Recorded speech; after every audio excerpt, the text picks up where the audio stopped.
Don't you ever do this shit. All right, things that you should never do in the United States of America. This is probably going to be a 2-part episode because I've got a mega list of things in front of me. And I don't know how long it's going to take to get through this, so it might be necessary to split it into 2 parts. But either way, I'm going to give you the whole list, my friend. I did a decent amount of research on this, searching the internet for different blog posts, different Reddit posts, and stuff like that, trying to get various responses and perspectives on things that you should not do in the United States of America. And this episode was inspired by a conversation I probably had a couple weeks ago. And this woman said something about, we were talking about American English. And she said something like, oh, you people, blah, blah, blah, blah, blah. And I had to let her know real quick that you should probably avoid saying you people when you're talking, at least to Americans. I don't know about English speakers from other countries. I don't know how it is in other cultures. But in the US, whenever you say you people, especially to like some black people, any ethnic group, not just black people, any group of people, it's just not always received the best way. It's like, well, what do you mean, you people? What do you mean, huh? It's just not received well. So it's probably best to avoid that. You can say you guys or y'all, but you people, probably best to avoid that. And then after that conversation, I had the idea to just make a whole episode about things you should never say in the US to anybody. But that one's going to require a bit more research because it's easy for me to say what you shouldn't say to a black person or a man in the US, but I don't speak for all black people, all men, and I definitely don't know all the intricacies of what offends other social groups in the US. So I got to do a bit more research on that one before I can give you the proper information. All right. So I got to do a bit more research by order of the Peaky fucking Blinders. Now, in this episode, we're going to talk about what you shouldn't do, not what you shouldn't say. That one's much easier to speak without preparation about, or speak about without preparation. Jesus. So we're going to get right into it, my friend. This is just, again, a mega list of things that you shouldn't do in the United States in no particular order. Remember, I just compiled a bunch of responses I found on the internet, and I'll do my best to give them to you one by one while I explain the language and the culture and stuff like that. So the first thing you shouldn't do in the US, you better not ever do this shit. The first thing you shouldn't do in the United States is get sick. Don't get sick, don't get injured, don't get hurt. Never find yourself with a reason to go see a healthcare professional because healthcare in the US is going to cost you a literal fortune. You have been warned. And I was just curious because I don't know everything about the healthcare industry, so I was just curious.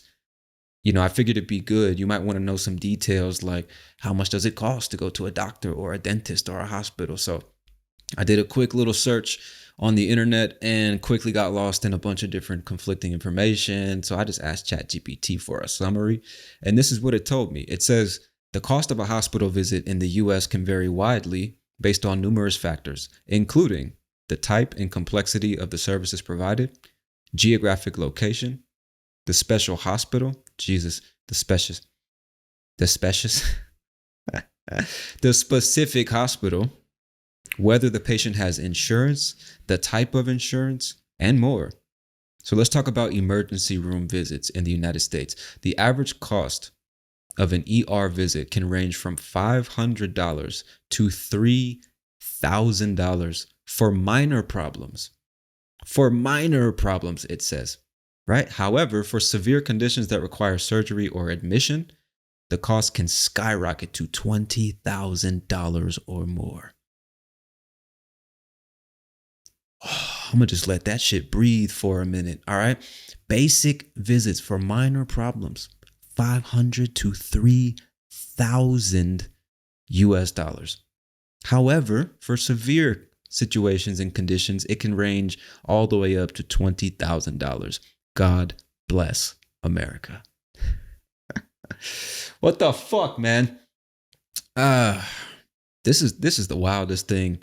One of the wildest things about the US is just the cost of healthcare, man. Actually on Monday, I went to the dentist and had a significant operation done. And in my country, probably would have cost me anywhere between $800 and $1,100. Here in Colombia, I think I paid $125. You know, just for a comparison. No insurance, nothing. I just paid out of pocket, you know? Just for a simple comparison, the fucking ridiculous nature of the price of healthcare in the good old US of A. And ChatGPT gave me a bunch of other information. It says something about inpatient stay. I don't remember what that means. Inpatient definition.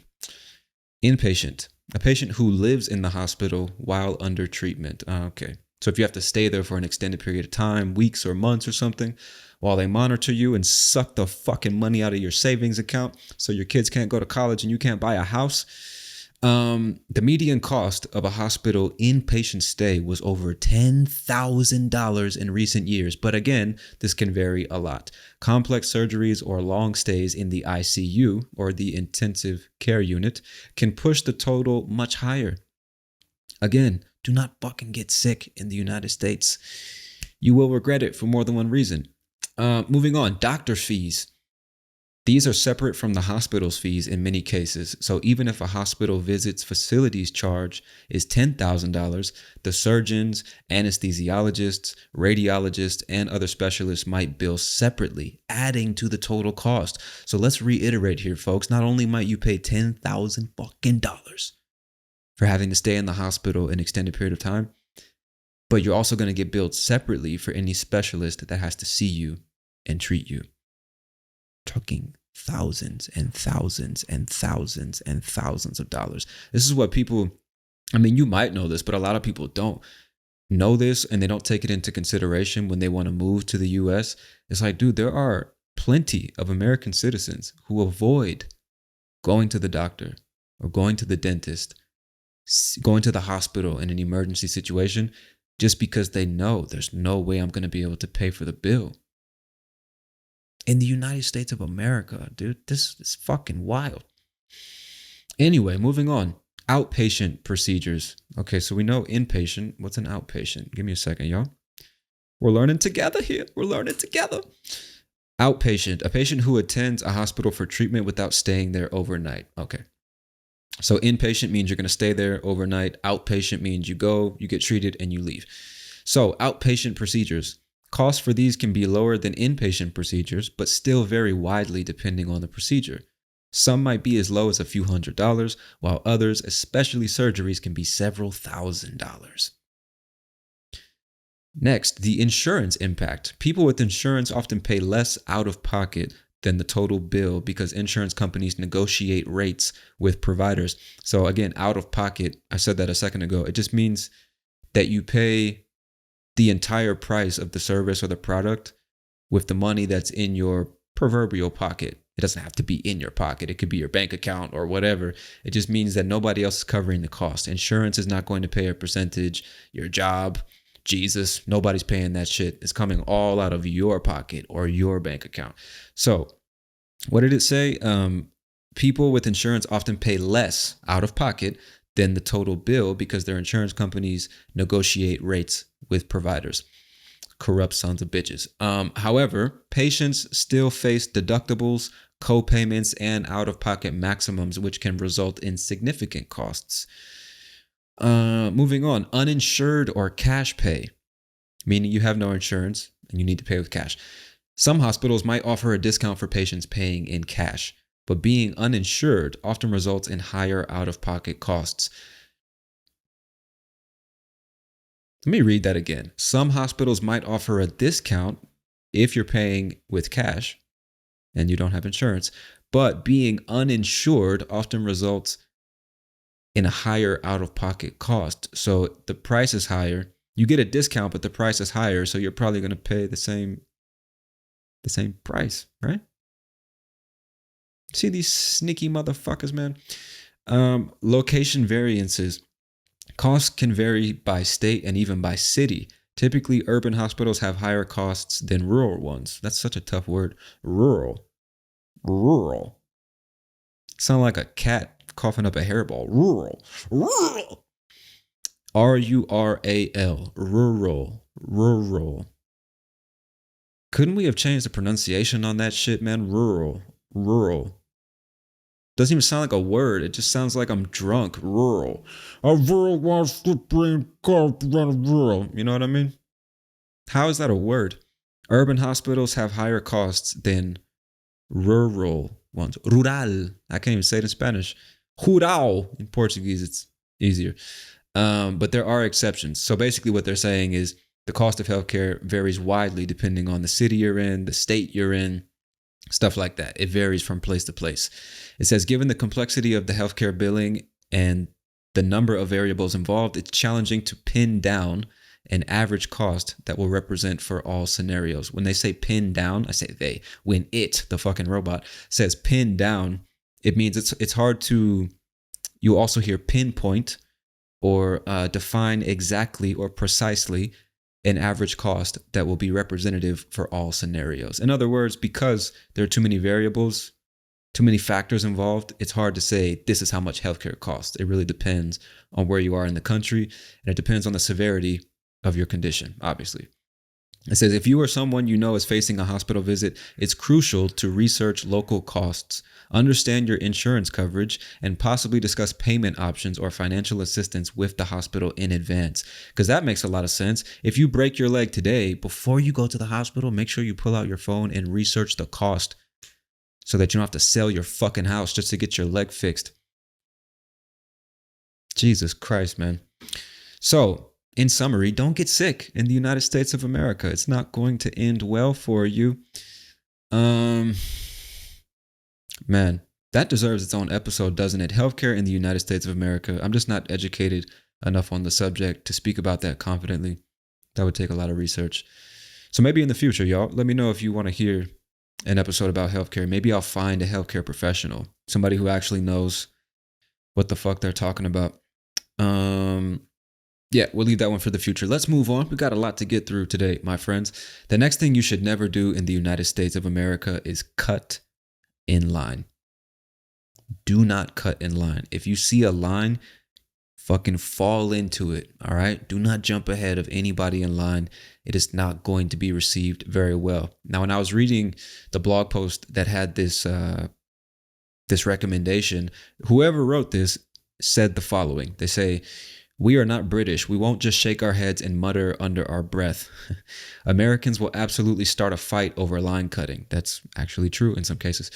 It will become a whole big thing. People will film it on their phones and boom, there you are all over the internet getting beat up because you couldn't just wait your turn in line for a few minutes. I'm going to say I have to agree with that one. I don't know about the British thing. I don't know how British people react to line cutting. What this person is suggesting that the British would handle it like passively aggressively, I guess. I don't know. I can't speak on that one.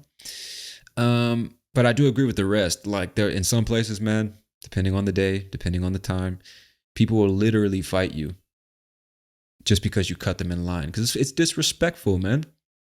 What the fuck is the point of a line if you can just jump in front of people? What's the point? That literally defeats the purpose of the line, right? We're all fucking waiting our turn. But in order to keep things nice and organized, we file into a line. And if you can just jump in front of people, what the fuck is the point? There shouldn't be a line then, you know? So it's rude, bro. It's disrespectful in the eyes of the majority of Americans. I'll just say that. I can say that one pretty confidently. I don't speak for all Americans. I should have said that from the beginning.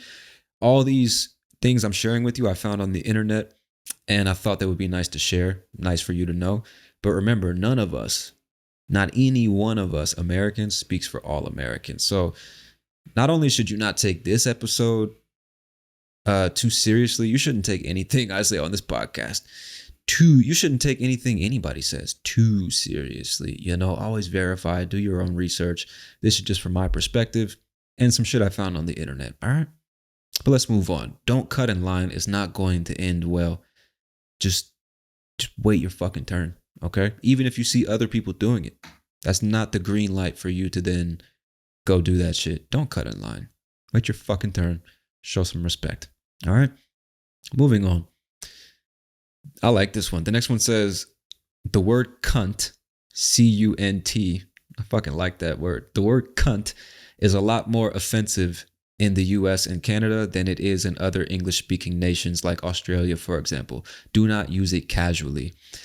Now, I got two things to say about this one. The first one is I will agree, generally speaking, the word cunt in the United States is very offensive to many people. Now, just so you know, the word cunt means it means vagina, really. It's referring to a woman's genitals. Another word that you'll hear is pussy, even though that word is used differently than the word cunt. They mean the same thing literally, but when we're using the words colloquially, when we're using the words colloquially, they have different meanings. If you call somebody a pussy, it's not the same thing as calling them a cunt. That's what I'm trying to say.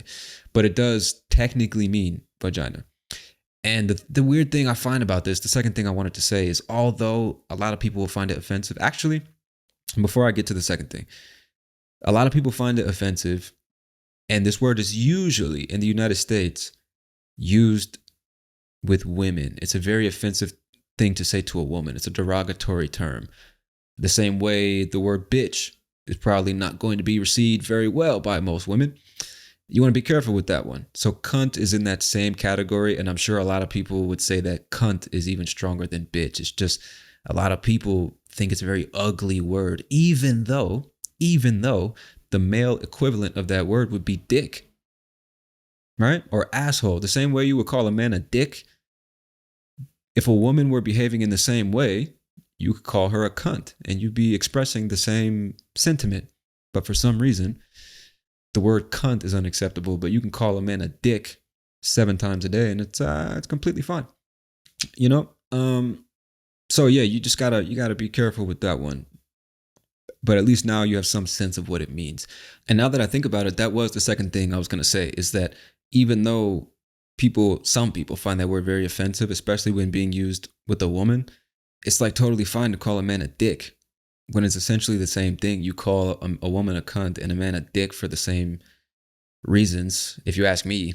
But one, for some reason, is socially acceptable and the other one is not. And I don't know if this is true, but it's my understanding that like in Australia, they use the word much more casually. Like, oh, he's a sick cunt. That's a crazy cunt. And they usually use the word with men. And I don't really know what they mean by that exactly. You would have to ask an Australian. I'm not certified to speak on that one. But yeah, in the US, it's a pretty strong word. Even though you'll hear a lot of guys use it. I mean, guys call guys cunts. The same way you call a guy a bitch or a pussy or a dick. You know, we use very strong language with each other. We degrade each other, but usually out of love, right? At least with your friends. The asshole in traffic cutting you off, you just call him a fucking cunt because he's actually being a cunt.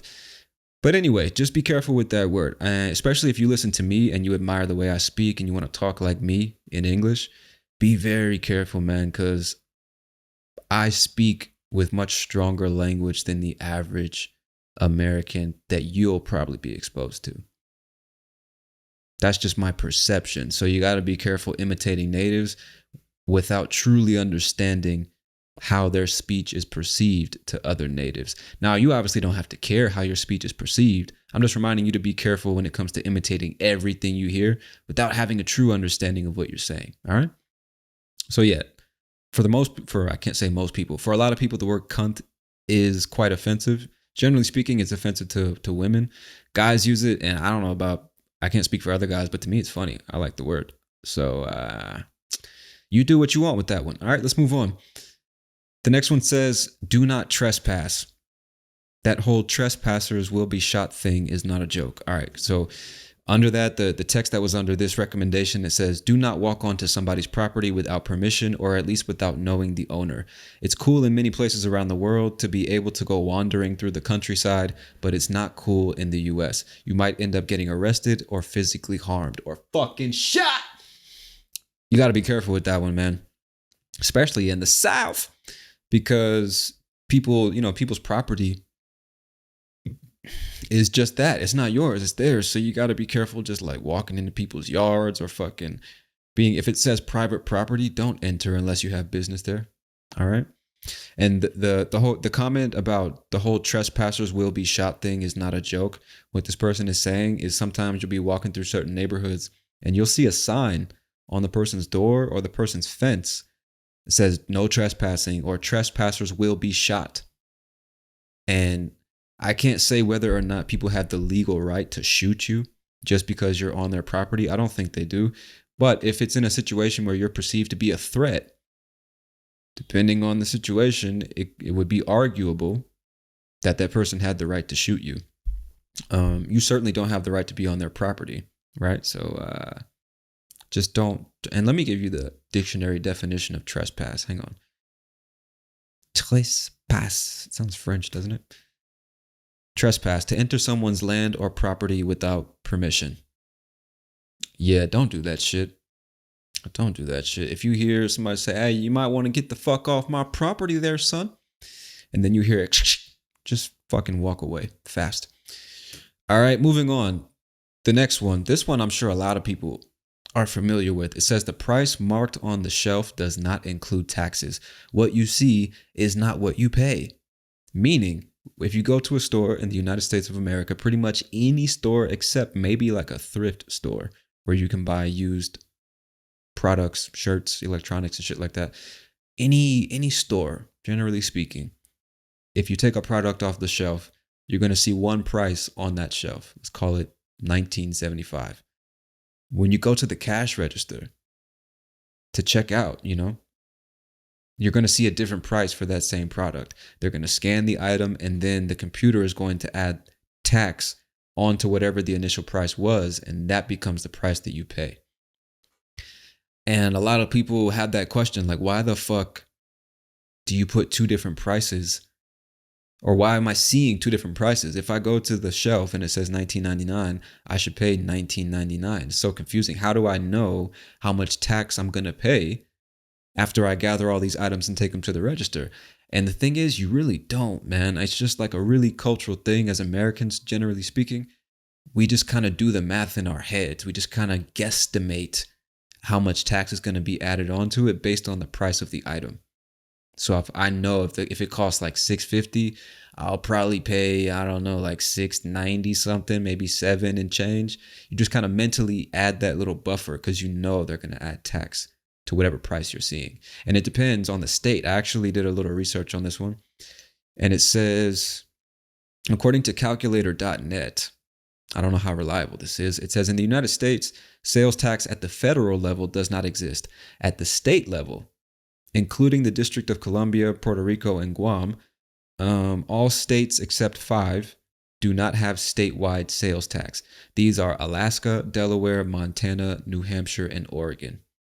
States that, okay, I'm not reading all that shit. It's like 3 fucking paragraphs. What I wanted to share with you was the fact that it depends on the state. In some states, you pay more tax on these items. In other states, you pay less tax. So, for example, in California, tax is 7.25%. So if you buy a candy bar, whatever price you see, add 7.25% to that, and that's what you're going to pay. In Georgia, it's 4%.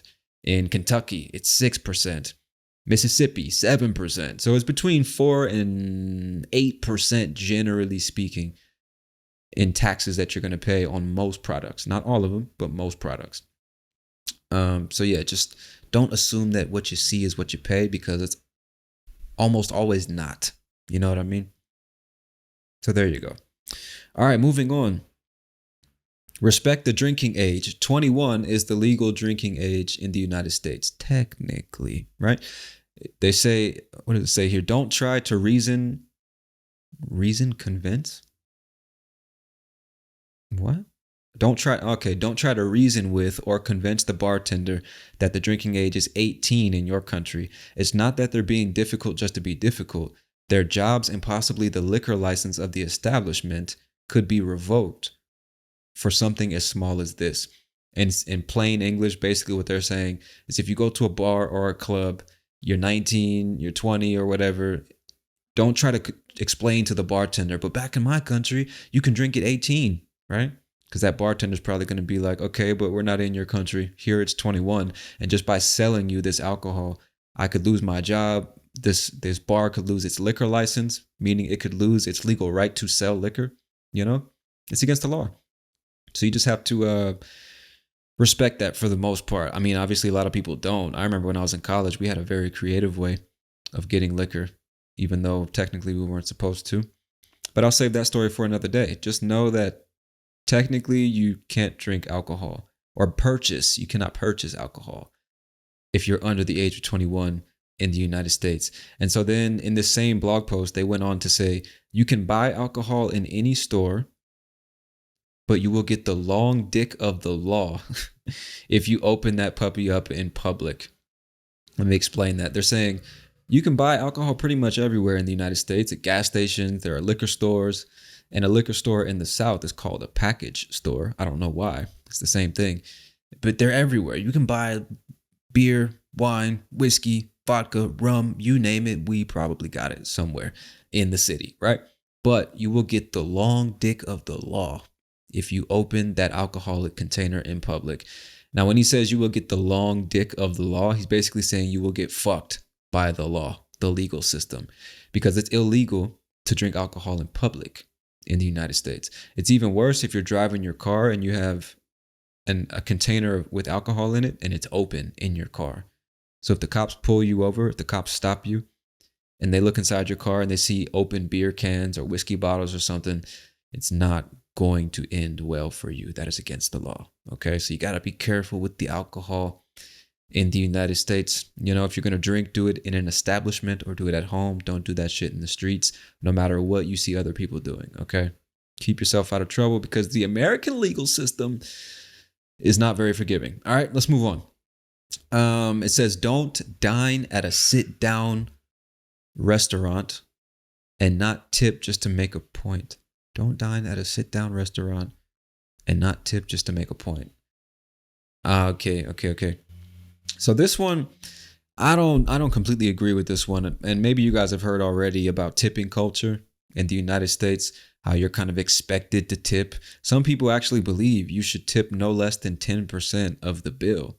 Some people tip 13%. Some people tip 20%, no matter what the bill is. Automatically, that's how much they tip. Other people, it's 5%, 8%. Everybody has their own sweet spot, their own preferred percentage that they tip. And culturally, it is kind of expected, for lack of a better word. Culturally, it's expected of you to tip if you sit down at a restaurant and have a meal. But personally, I don't think that you should. I'm not going to say it that way. Personally, I don't tip just because it's expected of me. I tip if the service is good and I have nothing to complain about. My experience was great. I tip, for the great service. I appreciate that. Here's a few extra dollars. You know what I'm saying? Thank you. But I don't think it should be obligatory. And what you'll hear a lot of people argue is like, well, these waiters and waitresses, they're getting paid minimum wage, sometimes less than minimum wage, and they can't survive without those tips. And although I understand that, I've been a waiter before. I've worked in restaurants. I've lived off of tip money before, delivering pizzas and shit. I get it, man. I don't disagree with that statement. However, I also don't think it's the customer's responsibility to compensate for the fact that their employer is not paying them enough. The employer should just pay them more so they don't have to survive off of fucking tips. No?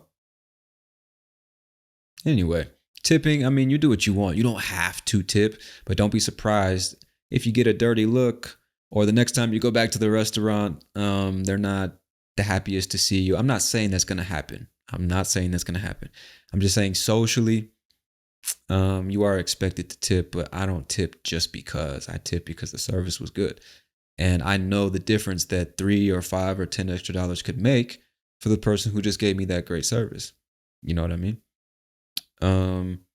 So if you're living in the US right now, because I know a lot of people listening right now actually live in the US, and if you are at the age where you want to work a service job like that, I would say if you have a car, man, deliver pizzas.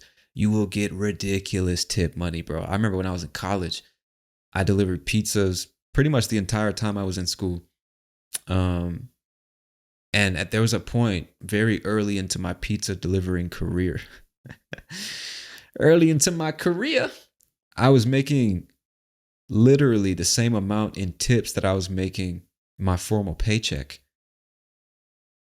So it was like I had 2 paychecks just because I was getting so much fucking tip money. And I lived in a college town too. Multiple universities, people were always buying pizzas, tipping $3, $5, $10, a couple times $50, a couple times $100 tip just because they were feeling good and I showed up at the right time. I probably came with the right vibe. I'm smiling, wave, hey, let's party. Hell yeah, man. Give me a shot, man. Give him a motherfucking shot. Shit. You know, got $100 tip more than once, man. More than once. So if you're trying to make some extra money in the US and you got a car, you're probably going to fuck your car up putting all those miles on it and everything. But shit, a little quick cash to put in the stash. You know what I'm saying? But yeah, just be conscious of tipping culture in the US. It's not obligatory if you ask me, but it's socially expected. You can tip however much you want. If you ask me, $3 is a respectable tip, you know, from each person, let's say. But even if it's 3 or 4 of you and you leave $3, like, you're not obligated to leave that money. So that's a respectable tip if you ask me. $3 is like, cool, appreciate the service. Here you go. $5, great. $10, shit, man, that's a fucking excellent tip if you ask me. Anything over that, and you are just feeling fucking generous today, you got money to waste, or you just want to bless somebody real quick, I don't know. But yeah, between $3 and $7 is more than respectable if you ask me. I guess if you're going to some high class restaurants or some shit like that, some 5-star, what's a 5-star restaurant? I don't know, fucking Roof Chris, you know, and you get your filet mignon and all that shit, maybe you'll be expected to tip more. But dude, I just paid $600 for an ounce of steak. Fuck off, bro. I'm not tipping you extra. Talk to your employers, you know? Anyway, moving on. Sticking with the topic of restaurants, this next recommendation says, do not sit around for hours in a restaurant after eating because the wait staff will get fussy. Now, fussy kind of means irritable. That's basically what it means. Let me just double check with a dictionary definition. Fussy, fastidious about one's needs or requirements, hard to please. Okay, what does fastidious mean? Fastidious, very attentive to and concerned about accuracy and detail. Okay. I don't know if that's the best definition in this context. Fussy in this context to me is more like irritable. You know, because I'll say, like, if the baby is fussy, it means that the baby's very irritable. So it's crying, it's cranky, it needs lots of attention, or I've given it milk, I've burped it, I put the baby on my chest and tried to rock it to sleep, nothing's working. The baby's just very irritable today. Or if the dogs are fussy, you know, especially those tiny little dogs, those ankle biters, that they're really fussy today. They're just really snappy. Just,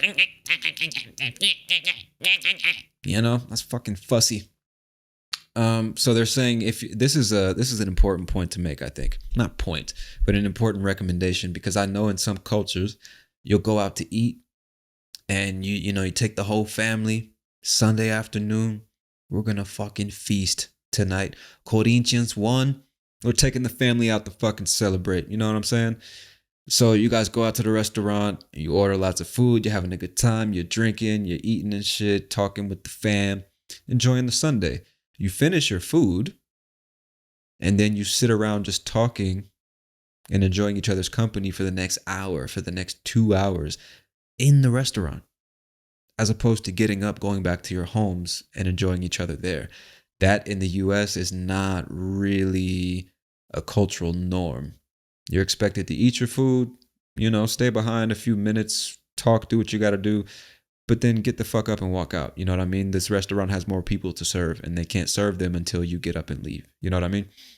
That's just, again, I don't speak for all Americans, but that's my perspective on the culture here. That's generally what we do. That's generally what's expected. If you eat all your food and then you sit around for another hour at the table just talking, it's like, what? Do y'all not have houses to go to or what? This is not a place where you just hang out, dog. This is a business. And like I just said, if you're occupying these tables, that means we can't serve more customers. We're losing money. All right. So you might come from a culture where it's like, well, I'm the customer and I'm supporting this establishment. I paid good money to sit in these chairs and eat this steak and fries. But I'm just telling you, man, culturally, it's like, okay, can we get y'all something else? Or you plan on leaving sometime tonight? We got shit to do, That what's probably going to happen is after y'all eat, if it's a decent establishment, the waiter or waitress is going to be checking on you periodically. And once they come by and see everybody has eaten all their food, all the drinks are finished, right? They're going to ask, would you like some dessert? Can I get you the check? Something like that. If you don't ask for it, they're probably going to bring it to you after a certain amount of time. One, because that's our idea of good customer service, so you don't have to ask for it. But two, it's like, I see y'all are done, so you're ready to leave. You're going to pay us now. We'd like you to get the fuck out so we can serve some more customers, right? Culturally, I would say that's the norm. So you can do what you want. Just know that if you're getting weird looks, if all the staff in the establishment are standing in the corner looking at y'all, and they don't look like they're happy, they're probably waiting on y'all to get the fuck out. Just so you know. All right, let's move on. The next one, sticking with the theme of restaurants. This person says that restaurants and stores will take your cards. It says, I know it's weird. You'll lose sight of your card. If you don't want that to happen, have cash prepared. I don't know exactly what they meant by this, but the way I interpreted this one is, when you're at a restaurant, especially one where you sit down and have a meal and everything, if you're paying with card, you don't walk up to generally speaking, most places that I've been, you don't walk up to the register and pay, even though places like that do exist. What happens most of the time is the waiter's going to come over and say, here's your bill. And if you're paying with card, you put your card in the little, it's kind of like a folder that they give you with the bill inside. You put your card in that, you hand them the folder, they walk back to the register, swipe your card, then they bring you back the receipt, and then you sign and take your card back. That's generally what happens. So I don't know, but I think they're referring to that. You might be confused when they take your credit card and disappear, but all they're doing is swiping your card to accept the payment. So you don't have to get up and pay. They're going to do that for you, you know. I don't know how it works in your country, but that might be strange for you at first if you ever come to the US and sit down at a restaurant. But don't be confused. It happens. You know what I mean? Although I did, a couple times I remember them taking my card or somebody who was at the table, whoever was paying. I'm like, what's stopping them from just copying your credit card information and then buying a bunch of shit on Amazon? You know? Even if they get caught, it's like they already bought the products, So, I mean, your bank might reimburse you for that money, for the unauthorized charge, but they still got their fucking products, And then they don't even do it on their computer. They just go to the library or something like that. Use the free internet there. And just buy a whole bunch of shit with your card. Isn't it funny, like 20 years ago, when the internet was first becoming a thing, people refused to put credit card information into a website. It's like, who's going to have my data? Somebody's going to steal my information and drain my bank account. And now, like, you just do it. You don't even think about it. You put your card into all types of apps and websites. You don't even think twice about it. Google saves your credit card information. So instead of entering it again and again and again, you just click purchase. Why do we trust Google with that type of information? Anyway, moving on. The last thing about restaurants. This one's actually pretty important as well. This person says, do not slurp when you eat. And just in case you don't know, to slurp is what happens when you're drinking something and you make that sound. Actually, I got a bottle right here. Hang on. I will show you sonically what slurping is. Hang on a second.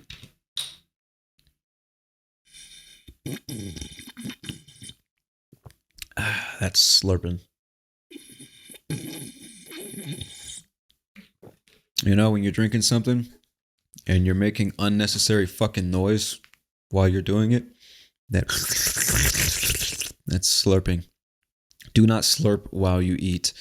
You also shouldn't smack. You shouldn't smack while you eat. And smacking is basically slurping, but for food. So when somebody's eating and they're talking, like, just when they're chewing and shit. The quickest way to get kicked out of my house is to smack at the dinner table. I don't tolerate that shit. It's fucking annoying. It's just like, what are you what are you doing, bro? You don't need to do that. Chew with your fucking mouth closed. You know what I mean? And I don't speak for all Americans, but generally speaking, I can say confidently across the board, you're probably going to annoy a lot of people if you're smacking at the dinner table. If you're smacking when you eat or chewing gum and shit like that. It's like, what the fuck are you? What the fuck, bro? Chew with your mouth closed. Not everybody does it. There are a lot of Americans that smack, it depends on how you were raised. It's a cultural thing, right? Again, I don't speak for all Americans, but generally speaking, man, don't fucking smack your food, dog. That shit is so annoying. Don't slurp, don't smack. Be as quiet as possible when you ingest food and consume liquids, all right? Just my recommendation. Now, I do respect the fact that in other cultures, it's totally normal, right? In some cultures, it's actually seen as rude, or it's a bad sign if you're silent while you're eating or drinking. I know in some countries, when you're drinking soup from the bowl or eating noodles or something like that, if you're slurping, that means it's good. That's a positive thing. If you're silent, it means you don't really like the food. It's not that good, But that's the reason for this episode. It's just a difference of culture, and you don't have to like it or participate in the cultural norm. You just need to be aware of it. That's the whole point of the episode. So again, if you can avoid it, then don't slurp or smack. That shit's annoying. It's a very easy way to get people not to like you or invite you to the next dinner, I can't stand Tom. He's always fucking smacking. This motherfucker's always smacking when he's eating his food, dog. No, we are not inviting him to lunch. I'm not trying to hear this motherfucker smack for 45 minutes. I'm going to end up smacking him. Chew with your fucking mouth closed. All right, let's move on. This one says, do not call a black man boy in the United States. I don't speak for all black people, but I will say, man, if it's not 100%, 99.9999999% of black men would agree with this one. Do not call a black man boy in the United States of America. And there's a reason for this. And it has everything to do with the history of the United States of America. Because back when slavery was a thing, or illegal slavery was a thing, white slave owners and white people in positions of authority would refer to black men as boy as a way to degrade them and dehumanize them and infantilize them, basically saying you are not a man. You are not respectable like a man is. You are less than a man. You're just a little boy. You're not to be taken seriously. You're infantile. You're stupid. You're just not on the same level as a man. You're just a little boy, And even after slavery was abolished, legal slavery was abolished, it kind of continued, and it just became a very easy way for racist white people to degrade black people, particularly black men. So even today, even if you don't mean it in that way, just said it the wrong time in the wrong way for any reason, if you're referring to a black man as boy, it's probably not going to be received well. They'll probably say something like, "Who the fuck you calling boy?" They probably won't be that aggressive initially, but they'll probably say, "What do you mean, boy? What you mean by that? Are you calling me boy?" I'm sure a lot of guys would respond in that way.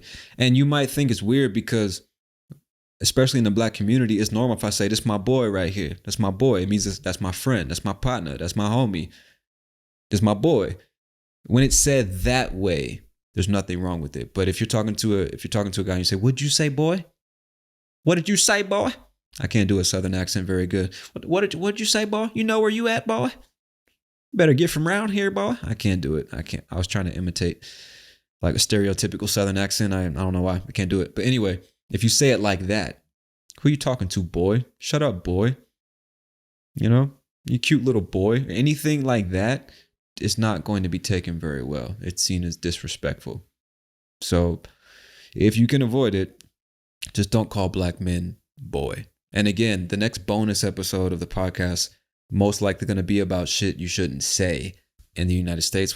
So we'll go deeper into that one in the next one of the next bonus episodes. I can't remember which one's next. But anyway, yeah, just don't do it. And this should go without saying. Don't use the word nigga either, bro. I know you hear me use that word sometimes. I try my best not to use that word on this podcast because, culturally, I'm sure that it's just, you just don't use it around everybody. You know what I mean? It's hard to explain that. It's really hard to explain that. I just don't use it around everybody. And I'm sure it might be alienating to people who are not from this country or people who are not black from this, really anybody who's not a black person from this country. It might be alienating if I'm constantly using the word nigga you know, because you're like, well, is he calling me nigga? Can I say it too? Is it okay? Is it just because I'm sure you have some sense of what the word means, or at least the cultural weight that the word has. And I prefer not to use it around certain people. But sometimes it's just the way I talk, you know what I mean? So sometimes it comes out on the podcast. And so what I'm saying is, just because you hear me say it doesn't mean that you should say it. Even if you're black, if you're not from the US, if you say it naturally, then people might, you know, they might not look twice because you look like a black American. But I'd say if you don't really know what that word means, if you didn't grow up in the US, just don't. There's no reason for you to use that word. All right.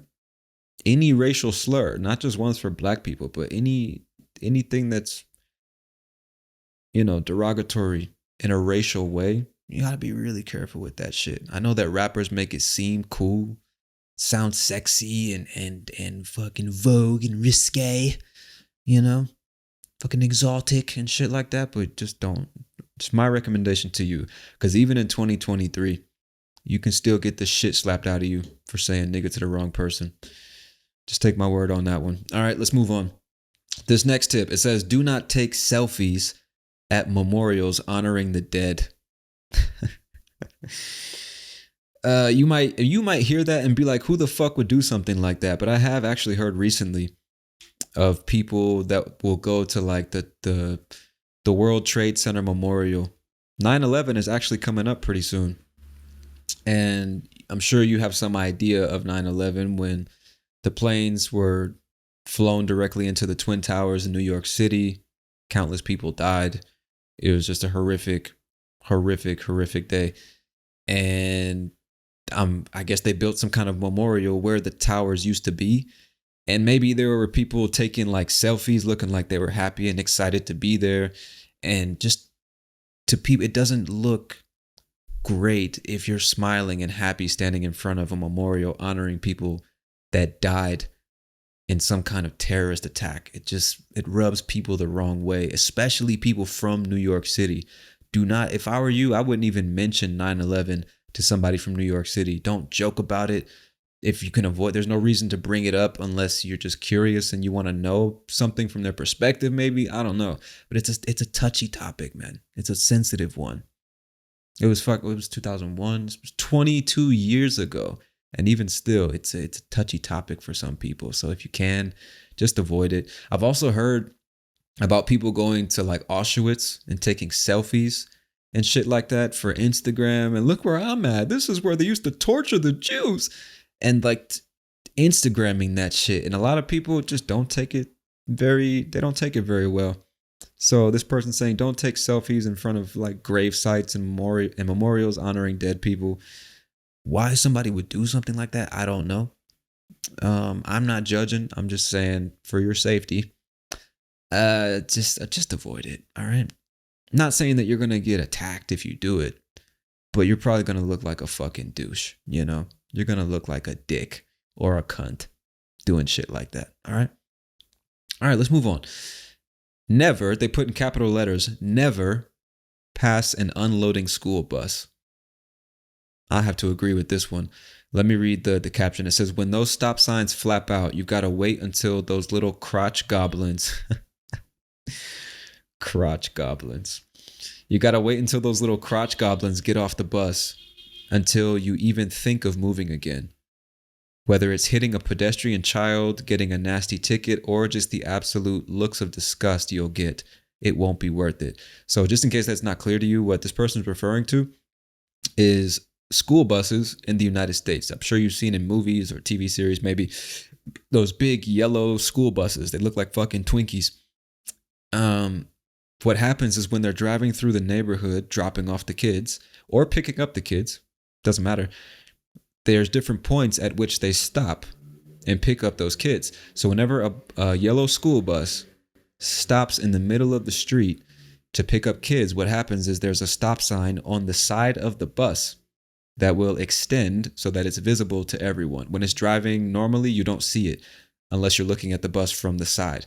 But when it stops to pick up kids, that stop sign flaps outward so that you can see it. And I think there's yellow lights flashing and stuff like that to call your attention.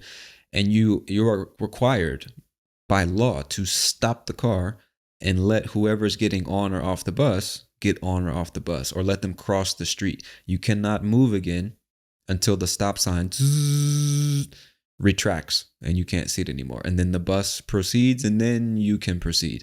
Do not move your car or your bike until the stop sign has been retracted. Okay? Just don't do it. Like they said here in the caption, you run the risk of hitting a fucking kid or an adult, anybody, crossing the street that you just can't see, coming from behind the bus or some shit like that. And you can definitely get a ticket for this kind of thing.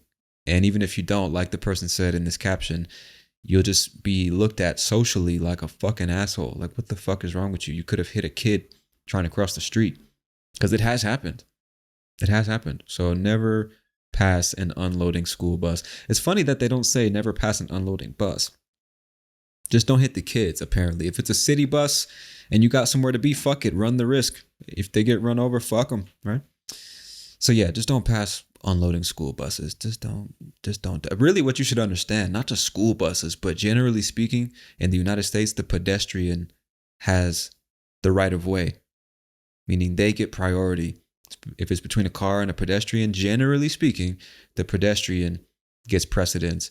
Obviously, if they're jaywalking, which basically means crossing the street at a point that is not intended for crossing, you might not be at fault if you hit that person because maybe they just run out into the road, impeding traffic. You don't have time to stop and you hit them. That's not necessarily your fault, although I don't know what would happen in court. I'm just saying, generally speaking, if somebody's crossing the road, you should probably wait for them. I know in other countries, pedestrians, they don't take precedence. You're basically running a huge risk if you cross when it's not time to cross. And if you get hit, it's your fucking fault. I'm in a 900-pound death machine and you have on Nikes. I think I'm going to win. So you might want to wait, right? But in the US, just respect the pedestrians. You know, if they're crossing, let them cross. Even if they're jaywalking and just ran out into the middle of the street like a fucking asshole, just let them cross. All right? It's not worth it. All right, moving on. If you're driving, oh, this one's super important, man. If you're driving and you get pulled over, meaning you get stopped by the police, do not, they write in capital letters, do not get out of the car. I would have to agree 1,000% on this one. Unless they ask you to exit the vehicle, do not exit the vehicle. If you want plenty of examples, just go to YouTube and type in police body cam footage or police traffic stops gone wrong or angry driver versus police, anything like that. There are hundreds of hours of footage of people thinking that they can do whatever they want when a cop stops them. They can get out the car, walk around, run away, all types of shit. It just doesn't end well, dude. It doesn't end well. Don't get out the car. Roll down your window. Have your license and your car registration ready because they're going to ask for it. And just follow instructions. Generally speaking, you should know your rights, obviously, but just follow instructions. Do not escalate the situation because once you choose to escalate it, it generally ends well. It generally does not end well. I meant to say it rarely ends well. That's just my advice to you, okay? Keep your hands visible, all right? Don't do anything to make them nervous. Just don't, all right? And I will say this, the cops in the United States get a lot of shit, but the reality is, like, cops put up with a lot of shit, man. I mean, you got to think this is a person who's literally getting paid to deal with people all day, people that are lying to them, running from them, breaking laws, hiding drugs, hiding weapons and shit like that. Not to say that everybody who gets stopped is a criminal. It's just as a cop, you don't know if this person's a criminal or not. So you're immediately on edge. This person could have guns in the car. They could be high on methamphetamine. They could be wanted for murder. Anything. And you just don't know what mental state this person's in. And you're approaching them because they've done something wrong and you have to punish them for it. They're not happy to see you, right? And you have the social stigma because there's so many videos on the internet of cops abusing people, targeting people racially and shit like that. And so cops just have a bad reputation. But generally speaking, man, cops put up with a lot of shit. I don't think that gets acknowledged enough. Of course, there are bad cops out there, corrupt cops, racist cops, whatever. But there's a lot of fucking good cops out there too, man. So, and generally speaking, if you're cool with them, they'll be cool with you. Generally speaking, no matter what you hear on the internet. Anyway, yeah, if they stop you, don't get out of the fucking car. Keep your hands visible. Don't make any sudden movements. Shit like that. Use common sense. All right, use common sense. Moving on to the next tip for dealing with cops, it says, do not think that it's acceptable to bribe someone in authority. They say it's not even a joking matter in the US. I grew up in a country where it was an unwritten rule that these things could be negotiated, and there were telltale signs to know whether the authority was open to it. So I guess this person who wrote this is not from the US, and they're saying in their country, it was an unwritten rule. It was just understood socially that you could negotiate with the cops. Maybe give them a few dollars here, a few dollars there, and they'll just let you go. And you could like just tell by their behavior or how they were talking to you whether or not they would be open to a bribe. Now, maybe you don't know what that is based on everything I've just said. So let me give you the dictionary definition of bribe. Dishonestly persuade someone to act in one's favor by a gift of money or other inducement. Basically, rewarding somebody in an effort to persuade them to do something that they probably shouldn't be doing. So in this case, if you're driving drunk, which you should never, ever, ever, ever, ever, ever, ever do in the United States. We're about to get to that next. But just an example. If you're driving drunk and you get stopped by the police and they can see you're drunk, you can't just pay them some money and they're going to let you go home that night. You are going to fucking jail. You're going to jail every time, okay? Every fucking time. Don't do it. Just don't fucking do it. You cannot bribe the police. You can bribe politicians. You cannot bribe police in the US, okay? Moving on. The next one, don't drink and drive. Like I just said, it is not acceptable at all. At all. If they find out you're drunk, you are going to spend the night in jail. Maybe if it's Friday, you're spending the weekend in jail, most likely, until you can be seen by the judge on Monday. Just don't fucking do it. They're going to take your license. Then you're going to have to go to fucking driver's school like a good little boy and prove that you've learned your lesson and you know that you shouldn't. You just don't do it, bro. A DUI, meaning driving under the influence, if that gets put on your record, it just doesn't look good, man. You are seen as the ultimately irresponsible individual. It just doesn't look good if you got a DUI on your record. All right, so don't drink and drive. If you smoke weed, don't even smoke and drive. All right?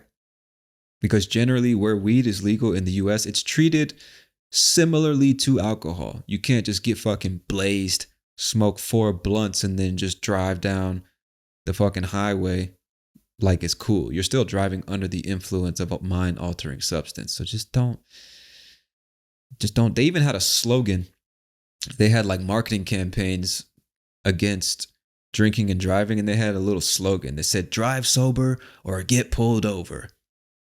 Sober is like under no influence of mind-altering substances. You're not drunk, you're not high, blah, blah, blah. You're just stone cold. So yeah, they would say drive sober or get pulled over. Meaning if you drink and drive, we're going to fucking pull you over, pull you out of your fucking car, beat you with this fucking baton like you stole something from my mother.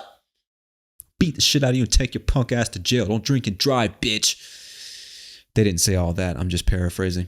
But yeah, just don't drink and drive, man. Don't do it. Let's move on. How are we doing on time? All right, ladies and gentlemen, we're at the hour mark. I don't know if I'm going to cut this into 2 parts because we still have quite a bit to get through. But if the podcast cuts off at this point, just know that there will be a part 2. All right, so let's move on. The next thing you should never do in the United States of America. This one it's not saying what you shouldn't do, but this person said, saying something like, I heard Americans like or dislike blah, blah, blah is almost always going to be met with resentment because there's 330 million of us, so you can't generalize. I think that's true for every group of people, not just Americans, though. We generalize because we're lazy and it's easier to do that mentally, you know? And you feel like you know what you're talking about. Or you Americans, do you Americans love your guns? Or you Americans are always shooting up public places? You're fucking crazy. You Americans are racist. You Americans are greedy. You Americans are all capitalists destroying the world. You Americans don't know anything about what happens outside of your country. You Americans don't speak any other language than English. You fucking Americans. Right? Obviously, if you say that, you might cause some debates, some arguments. You might leave a bad impression on somebody because obviously you shouldn't generalize about any group of people. But we do it understandably because it's just easier for the mind to make general statements, because then you don't have to be specific with your speech. You don't have to explain yourself or prove that you know what you're talking about or make a valid point. You can just make blanket statements and it sounds like you know what you're talking about and you feel good about it when you say it, right? But obviously, we're all individuals. We all see things in very different ways. It's a very multicultural country with people of all ethnicities, shapes, sizes, colors, and we all have our own perspectives. Two people raised on the same street could have been raised in completely different ways. And that's true for every country, for every culture. So this one is true for everybody, not just in the US. Just be careful making general statements, because what I find is that when I hear people making general statements about the US, it's because they generally don't know anything about the US, but they want to talk like they know something, People who have the most generalistic ideas about Americans have never even met fucking Americans, or they met one or two and they had a bad experience. And then they just say all Americans are like that. All black people are like that. All women are like that. All fucking insert category here are like that. That's why you gotta talk to different people, man. And just like resist the urge to come to a conclusion when you don't know what the fuck you're talking about. Anyway, I'm not here to lecture on that one. That one's like fucking obvious. I don't even know why I included that one. But I guess really, maybe why I included that one is just to like reinforce the point that just because you know a couple of Americans or you consume a bit of American media doesn't mean that you understand the United States of America. Right? Everything is multidimensional.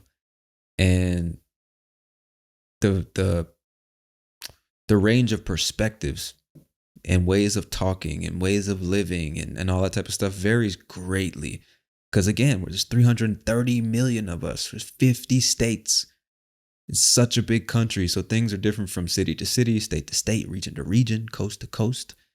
And so I think getting exposed to many different kinds of Americans, talking to many different kinds of Americans can give you a much better perspective, a much more clear perspective on American people. And even still, all of our perspectives are distorted because we're just limited in that way. We can't see everything from all perspectives, and because we can't live life from everybody else's position. You get what I'm trying to say, right? Right? All right, let's move on. Pointing is very rude. Do not point at people. Okay, this person leaves a little story. I'm going to read it now. My one friend from Thailand would always point to people when speaking about them. It was just very uncomfortable, and I didn't realize it was part of the social structure here until she was doing it everywhere. Don't point at complete strangers and talk about them. You may end up starting a fight. That's actually true, depending on where you are. Yeah, pointing at people in the US generally is considered a very rude thing. And like this person said, depending on where you are in the situation, you could start a fight or at least a problem. So what the fuck you pointing at? You pointing at me? You got a problem? You got a problem, nigga? Yeah, just don't point at people. If you need to like specify somebody across the room, do a little quick nodding motion, or just say, do you see that person over there? And then mention what they're wearing or what they look like or something like that. Don't point. It's just seen as rude. All right. And so this person actually, they wrote more. It says, don't point at complete strangers and talk about them. You may end up starting a fight. The American South, while known probably for being the most racist, is very, very big into politeness and manners. All right, I got to say two things about that. First of all, it is true, generally speaking, people in the South of the United States or the Southern United States are very polite and respectful people, generally speaking. And I do agree with what this person is saying. They have a reputation for being the most racist. That's where all the viral TikTok and YouTube videos come from about racist people, the racist white people, the conservatives who voted for Donald Trump, and he's going to drain the swamp, y'all. All right, get your shotguns and your motherfucking. I don't know. I don't know I don't know. But yeah, that's like the stereotypical racist Southern person that you'll see online. Don't let media distort your perception, because the majority of people in the South are not like that, bro. Black, white, brown, yellow, it doesn't fuck red. It doesn't matter, bro. People of all colors in the South are generally respectful of other people. You respect me, I respect you. You fucking mind your business and I'll mind mine. Generally speaking, that's Southern people. And they care a lot about having good manners, treating people with respect, saying please and thank you. Yes, ma'am. No, ma'am. Yes, sir. No, sir. Shit like that is still very prevalent in the South of the United States. And I just think that whole thing about the South being known for being racist is fucking bullshit, dude. It's bullshit.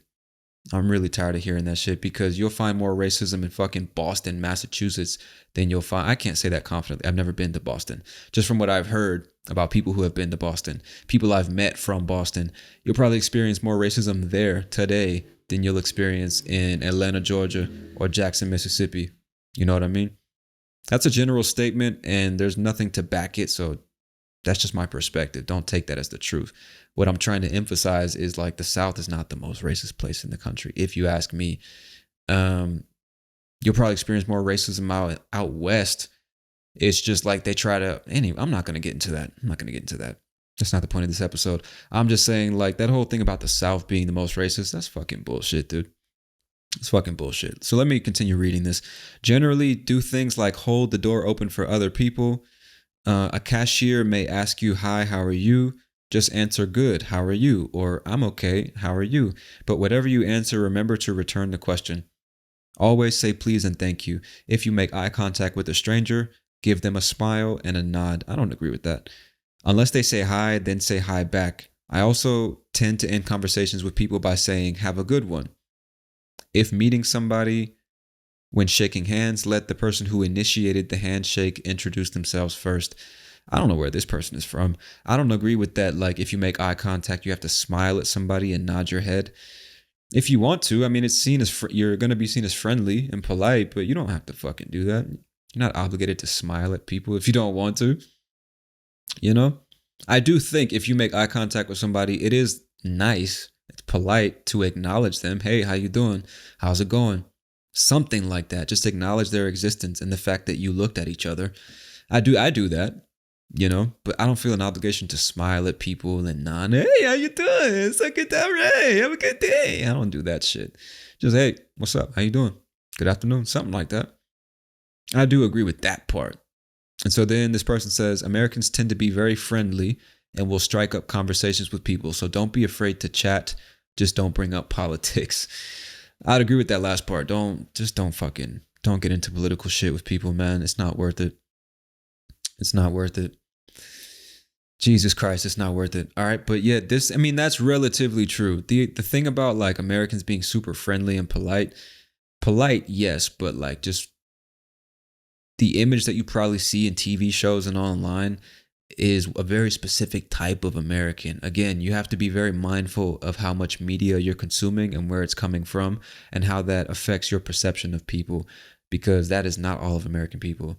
But generally speaking, yeah, it's normal, let's say, to make small talk with strangers. If you're on the bus or you're waiting in line or you're passing on the street or something like that, it's normal for somebody to make some small talk and strike up a conversation. That is normal. So don't think that it's a rare thing, because a lot of people might do it and they're just, being friendly, making conversation. All right. So there you go. The whole point of that one was pointing was rude, but this person wrote all this other stuff. Maybe you learned something there. All right, but let's move on. It says Americans are about personal bubbles. Americans are about what they're saying is Americans really value their personal space. And you might hear somebody's personal space referred to as their bubble. Think of a bubble or, enveloping a person and their personal space is their bubble. You get the idea. So it says, if you are a stranger, keep an arm's distance when conversing with an American. If you are familiar with them, keep an elbow's distance. Jesus Christ. And lastly, unless you are extremely familiar with them, do not touch except for a handshake. I'd actually say that's pretty accurate. I don't know about like measuring arm distance and elbow distance, but when I think about it, I'd say that's actually true. If I don't know the person very well, I'm not going to stand too close to them. I'm going to give them their space. I don't know them like that. We don't have that familiarity, that connection, that trust, that confidence, right? So I'm going to give them their space. If I do know them, then I don't care how close. I'm not really thinking about how close I stand. In fact, the closer you stand to somebody, generally that communicates how close you feel to that person and how close they feel to you. The closer you are, the closer you stand physically. Generally speaking, I'd have to agree with that. And it says, unless you're extremely familiar, do not touch them unless you're shaking their hand. Now, this one's hard to generalize, but generally speaking, I would say that one's pretty accurate. Don't touch people you don't know. All right. There are cases when that's not necessarily true, but that's some higher level social skills, cultural understanding that we'd have to get into. Generally speaking, don't touch people you don't know. But again, it's not all people, because in my own experience, there have been times when people I don't know very well touch me in a very endearing way, or I touch them just naturally, and it's not a big deal. Like, not everybody's gonna get all fucking squirmish about it and all uncomfortable and shit. But a lot of people, yeah, it's like, what the fuck? Don't touch. I don't know you, bro. I don't know where the fuck your hands have been. Which is still true for people you know. You don't know where their hands have been, but for some reason, if you know them, who gives a fuck where your hands? Isn't that funny? Like, you don't know where your girlfriend's lips have been, but just because she's your girlfriend, it's fine. But some strange woman on the street tries to kiss you, get the fuck away from me. I don't know where the fuck your lips have been, So proximity matters, folks. That's the moral of the story. Americans really care about their personal space. Don't get too close. Don't be afraid to get close and be like measuring the distance between y'all, but just be aware of the fact that most Americans value their personal space. And if you enter their personal space, they might have a problem with it. All right, moving on. This is a continuation. A different person says, don't touch people you don't personally know. Handshakes are just fine, but do not hug or kiss, and be careful of your limbs when on a crowded bus or train. I guess it means like, don't bump people with your elbows and shit like that. Try to give people space. And then this person says, don't assume we like to hug all the time. That's definitely not true for all of them. I like hugging. I have no problem. I'm a hugger. So if you want to hug, fucking go for it. Just know that a lot of Americans might not be comfortable with that. So they do have a point. Don't assume that we like to hug all the time. Do so only if you know the person well, or you know the person is okay with it. I'd say that's solid advice. If you see us take a lean back or step back, it's a hint or a clue or an indication that you're a bit too close. Distance around, oh, Jesus Christ. They say distance around 0.75 to 1 meters is pretty decent if you're in a line or a queue. I don't know if I can agree with that one. And of course, if someone says something about your distance, I recommend you step back, or you're going to get dinged as a creep. What they mean is you're going to get labeled as a creep. A creepy, a strange person, a strange individual that cannot be trusted, and you make people uncomfortable. That's a creep. I would say this one it depends, man, because I will say I've even asked people personally, can you like give me some fucking space, dog? Can you back up a little bit? You're a little close, bro. You know what I'm saying? Give me some elbow room. You know what I mean? Give me 40 feet an ounce of space, cuh. Yeah, I've definitely asked people to back up a little bit because they were too close. Like standing in line. Some people like, I don't know, they want to just, they just have to know what your ass feels like. So they stand so close that your ass, you can envision what I'm about to say, right? It's like, yo, back the fuck up, dog. What is this? So yeah, personal space is important. If you're standing in line, give people space. If you're talking to people, give them a bit of space. Don't assume that you can just be all up on their fucking bumper, man. You know, it's kind of seen as not only like creepy, but like disrespectful. Like everybody has a right to their own space. So if you can help it, don't enter people's space without some type of invitation. Just a general rule. You do what you want. You know, if you're charismatic and you got it like that, then don't listen to anything I'm saying. But generally speaking, just respect people's personal space. And then the next tip following this one, they said, respect people's personal space. Don't touch people if you don't know them well. And that goes double for braids, dreadlocks, and spikes. So when they say that goes double for blah, blah, blah, they're saying take the level of seriousness that I'm at right now and double it. So they said, don't touch people unless you know them. And that's double true, extra true for touching people's hair, touching people's braids, their dreadlocks, touching people's spikes like their earrings or piercings and shit like that, rubbing on their tattoos or their skin. Do not do this shit in the United States of America. All right? I guess that's normal in some places. You can just put your hands on strangers, especially like this one makes me think particularly of black people in and outside of the United States. Like even when black people travel to a place where there's not many black people, or maybe these local people have never seen a black person before in front of them, and they see the dreadlocks, they see the braids, they see the curly hair, they see the afros, and they're like, oh, I just gotta touch it. For some fucking reason, people just have to touch it. I wonder what it feels like, you know? I've even read stories of black people that have traveled to the other side of the world where there's really no black people. And like little kids will want to touch their skin to see if the brown comes off of their skin. You know? And of course, like a lot of people will be offended by that. I understand. Generally speaking, it's just curiosity, especially if it's kids. It's just curiosity.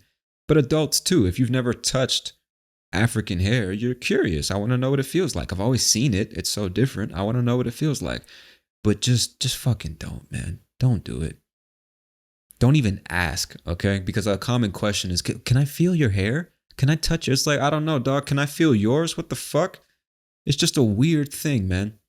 I can't speak for all people, but generally speaking, black people, don't ask them if you can touch their fucking hair. All right? And I'm not saying that this is the way people view them, but from the black perspective, for a lot of people, they're going to feel as if you're treating them like exotic animals and not like people, because you don't ask anybody else to feel their fucking hair.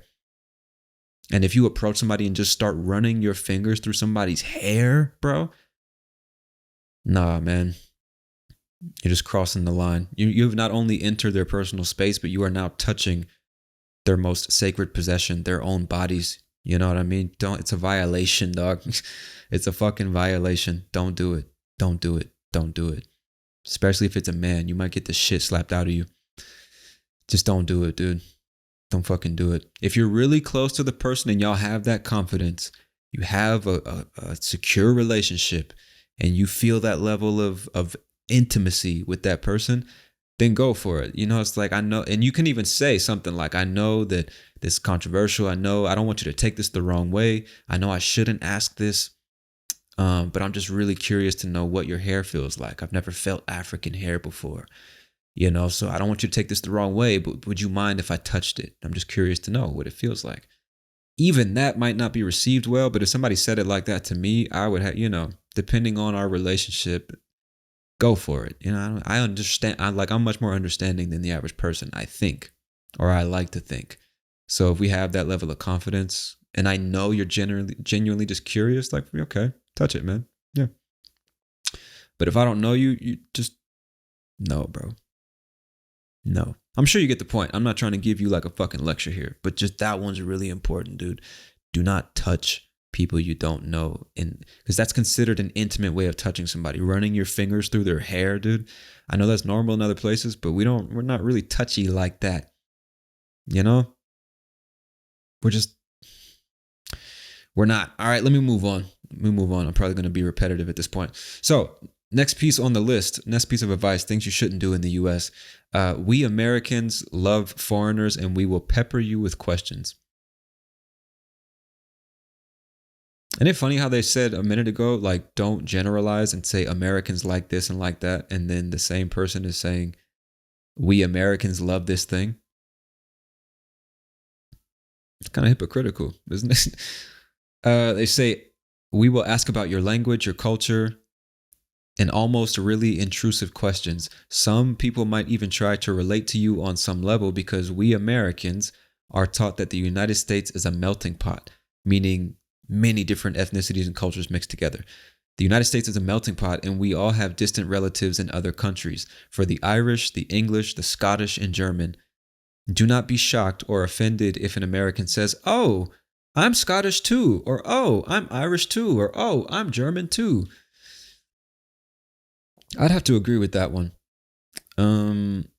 For many reasons, which I'll probably get into in future episodes. The Americans, generally speaking, we are pretty unaware of anything that happens outside the US. There many of us are not, but a lot of Americans are completely oblivious to anything about what happens outside the US or what happened in the past, stuff like that, because we're just like brainwashed into the American mania, American media from a very young age. So that's all some people know is the USA. That's it. So when they come across a foreigner, the same way when Americans go overseas, people have perceptions of Americans, or they've heard stuff, or maybe they've never met one, and they have questions that could be misinterpreted when they're really just curious. And so what this person, I believe, is saying is you might meet an American who will ask some very ignorant questions that to you, it's like, how the fuck could you think that or say that? Just understand, a lot of times it's not malicious. They really just don't know. I, as an American overseas, get asked questions that could be interpreted as fucking ridiculous, but I know it's from a place of curiosity, or they probably saw something online that made them think that way or whatever. So, you can't take it too personally. You can't take it seriously, but don't be surprised if somebody asks you, you're from Brazil, and they say, "Oh, you guys speak Spanish, right?" Like, don't take that shit personally. They really just don't know. They just don't know. So take the time to educate them, my friend. Anyway, and also don't feel obligated that you have to be like some cultural ambassador. You're an individual. I guess what this person is saying is just get ready for strange questions because you might get them. Or somebody's like, you're from Ireland or Vietnam or fucking Tanzania, I don't know. And they say, "Oh, my ancestors are from there too." Like to impress you and try to relate to you and shit. And you probably won't give a fuck. It's like, okay, dude, I don't give a shit. They're just trying to relate to you in some kind of way. That's I guess that's the takeaway. All right, let's move on. I like this. It's public spitting isn't usually well received. I like this one. And it's very true. I don't know what it's like in your country, but spitting, taking the saliva in your mouth and spitting in the street and shit like that, it's seen as disgusting. It's very off-putting to a lot of people. You will see it, especially from guys. It's very rare you see a woman spitting in the streets. It's like, geez, because it's a nasty thing to do, generally speaking.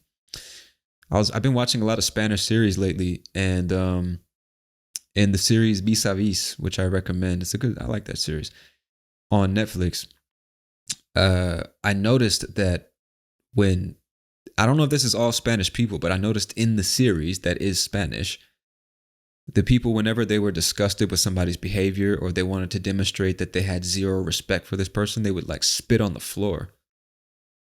La vergüenza de la familia eres. But we don't do that shit here in the US, dog. Spitting, usually, like it says here, isn't well received. It's kind of seen as disgusting and low class and just barbaric. But you will see people spit, especially like smokers or people that use chewing tobacco and shit like that. You'll see it at football games, baseball games, people eating sunflower seeds. They'll just spit them on the ground. Shit like that you will see. But generally speaking, it's not socially acceptable. All right, moving on. Do not stare at women. Oh, man. I've got a lot to say about this one. Do not stare at women. And to stare at somebody means to look at them for an extended period of time without breaking your gaze. You don't look anywhere else. You're just looking at them constantly without looking away. That's what it means to stare at something or someone. And so this person says they don't get the foreign flirting codes and they will get very uncomfortable or freak out and call the police. That's not true. If you are interested, go and talk to her, but don't look like a stalker. Let me just read this whole thing before I comment on this. Another person commented the same thing in a different blog post. It says, staring at a woman, making women uncomfortable with staring, gawking, and flirting can invite the police. If you are interested, approaching them kindly and with courtesy is the key. If a woman is inviting you over, take it as a friendly invitation. Do not get misled with such requests by a female. Another person says, if you're a man, don't walk up to a woman and start talking to her unless she is in a group. It's fucking ridiculous. It says, or if you're in a bar or a club or another place, that kind of thing is another place where that kind of thing is expected. Another person says, speaking as a woman who did customer service, American culture is already politely friendly. American culture is already politely friendly by default. And in customer service, we are expected to remain exceptionally so. So what she's saying is American culture is already relatively polite. And if you work in customer service, you are expected to be exceptionally polite and kind and friendly. So this, and getting back to what she's saying, this does not mean we are into you or interested in you. And if you ask us when we get off work, meaning what time do we finish working, we will probably lie. If you ask us for our phone number, I'll get you the company customer service support line. Okay, just in case you didn't understand that, she's saying, don't misinterpret women's kindness or friendliness, especially if they're working in customer service at a bar, a restaurant, a hotel, something like that. It does not mean they are interested in you. And if you ask them what time they get off work, basically because you want to take them on a date or something, they're probably going to lie to you. If you ask for their phone number, they're probably going to give you the number to the company or some fucking business down the street. They're not going to give you their real phone number. Now, I will say, actually, hold up. I didn't finish reading. Another person says, a woman being cordial or polite to you is not, in capital letters, not an invitation for anything. They wrote that in capital letters, so I guess they're yelling. I gave you directions and maybe even a restaurant recommendation because I am a nice person who wants you to enjoy your trip, not because I'm attracted to you. If you mistake my friendliness as an invitation and corner me in the subway car trying to talk me into meeting you at a hotel later, well, refer to the advice that many Americans may be armed. Jesus Christ. What this person is saying is, remember that a lot of Americans carry guns, so don't fucking try it. All right, now that I've read all this, I read the same idea multiple times because, again, I read a bunch of different blog posts, and this one in particular was listed again and again and again. And I gotta say, man, I think this is fucking bullshit. Obviously, you shouldn't be making anybody uncomfortable. Not just women, but anybody. And the idea that you shouldn't look at or talk to or approach women is fucking retarded, if you ask me. Because at the end of the day, bruh, women are fine with it as long as they're attracted to you. Approaching women and asking them for their number and trying to be enchanting and flirt with them, it's only seen as weird and unacceptable if she's not attracted to you. Then it's creepy. Then you shouldn't do it. Then it's unacceptable and misogynistic. But if she's interested in you, bro, there's no problem with this. So I think there's a bit of a inconsistency in this bit of advice, because it's totally fine under the right circumstances. And as a man, you have no way of knowing if she's interested until you go talk to her. So obviously you shouldn't just be staring at people, whether it's a man, a woman, or a fucking child. That in the US is seen as rude. It makes people uncomfortable. Why the fuck are you staring at me? You got a problem? That's generally how people react. But the idea that you shouldn't talk to or approach women you don't know is fucking bullshit. I can't agree with that piece of advice, man. Like, what are you supposed to do? Just not talk to women? Period. And then that would be a problem. I mean, you can go online and see so many videos of actual women complaining, like, men don't approach women anymore. Men are scared of women. It's because all you see online is like feminist propaganda and the same idea again and again and again of people saying, stop approaching women. Men are so fucking creepy. Men shouldn't be, stop talking to women you don't know. Stop women. We are tired of getting approached in the gym and approached at the movies and approached at the mall. Like, I get it. There are creepy, weird dudes making women uncomfortable. But generally speaking, not just the human species, but the man typically approaches the woman and convinces that woman to reproduce with him specifically. So Obviously, you should have some social skills and you shouldn't be making people uncomfortable, invading their personal space, violating them physically or anything like that. That's obvious, whether it's a man or a woman. But don't listen to these fucking people saying that you can't approach a woman you're interested in. It is your responsibility to do so because she's not going to approach you, bro. When's the last time you were approached by a beautiful woman that wanted to take you on a date or have sex with you? So fuck that, bro, because it's okay when they're attracted to you. It's not okay if they're not attracted. And the only way you're going to know that is if you approach. So obviously show respect. Show respect. Don't be a fucking dick. But don't think that you can't talk to American women because whether she's a feminist or not, the reality is that a lot of the shit that you see online is only one part of the female population in the US. Not all women think one way. And not all men think one way. And the only way you're going to figure out how that person thinks is if you walk up to them and start a conversation. So do your fucking thing, man. Don't let the fucking propaganda stop you. All right. Again, don't be a dick, but don't be afraid to go after what you want, man. That's my 2 cents on the matter. All right. So let's move on. Don't make jokes, comments, or throw opinions on sex, race, religion, fat people, gay people, class groups, United States wars, communism or their politics. Jesus. Talking about healthy eating and exercise habits with a mixed group is like talking about politics or religion. Excuse me. Someone is bound to get offended. Save it for people that you know very well. You know what? Generally speaking, I would have to agree with this advice because now more than ever, people are so fucking sensitive that you can't say shit without somebody getting offended. You can't even make a joke. I was like, what did you mean by that? You fucking racist, sexist, homophobic piece of shit. Everybody's so fucking sensitive these days, dude.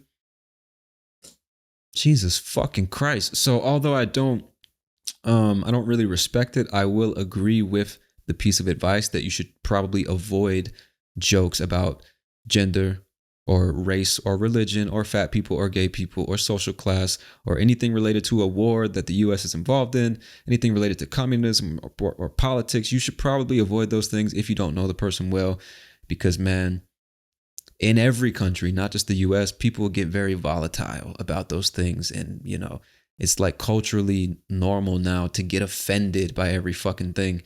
So if you just want to avoid stress and issues, just avoid making intentionally, I can't even say it that way. Just avoid making comments and jokes about relatively controversial topics, unless you know the person very well. Now, if you just don't give a shit and you want to exercise your right to say whatever you want to say, then go for it. I'm not telling you what to say or not to say. But I do think it's a valid recommendation that you try to avoid certain topics like that because people get really fucking sensitive and it's just not going to end well, man. It's not going to end well. Which is unfortunate that you really that we even have people recommending that you avoid talking about certain things because what the fuck, dog? That's what you do with children. You avoid talking about certain things with children because they don't have the mental capacity to process all of it and really comprehend what it is you're saying, see things from different perspectives, they're not educated enough.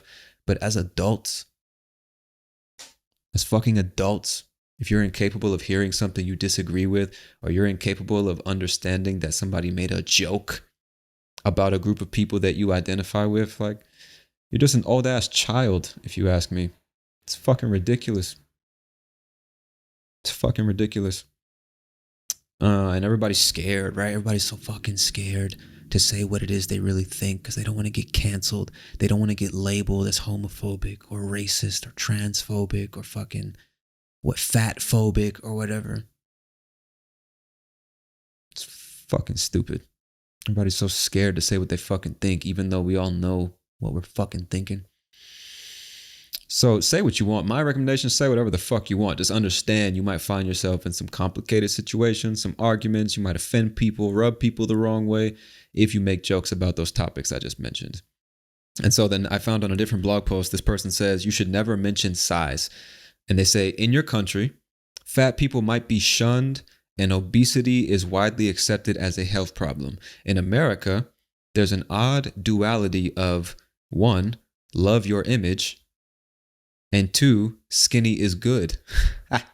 That's so fucking true, bro. Isn't that ironic how, like, all over the world, unfortunately, because everybody's consuming American media, but definitely in the United States, there has been recently this push to like be accepting of fat people, and fat people, like, we should have more fat models and fat actors and actresses, and you can't mention the fact that people are fat because that's hurtful and mean, even though it's factual. You can't, you can't say it.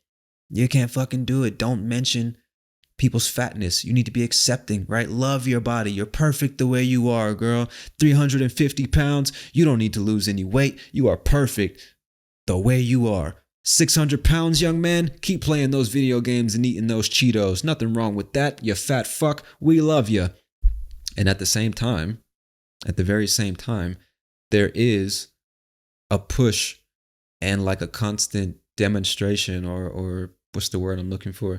You will constantly see like bone fucking thin models, 90 pounds, not a fucking gram of fat on their bodies on the cover of fucking magazines, and actresses are paper thin.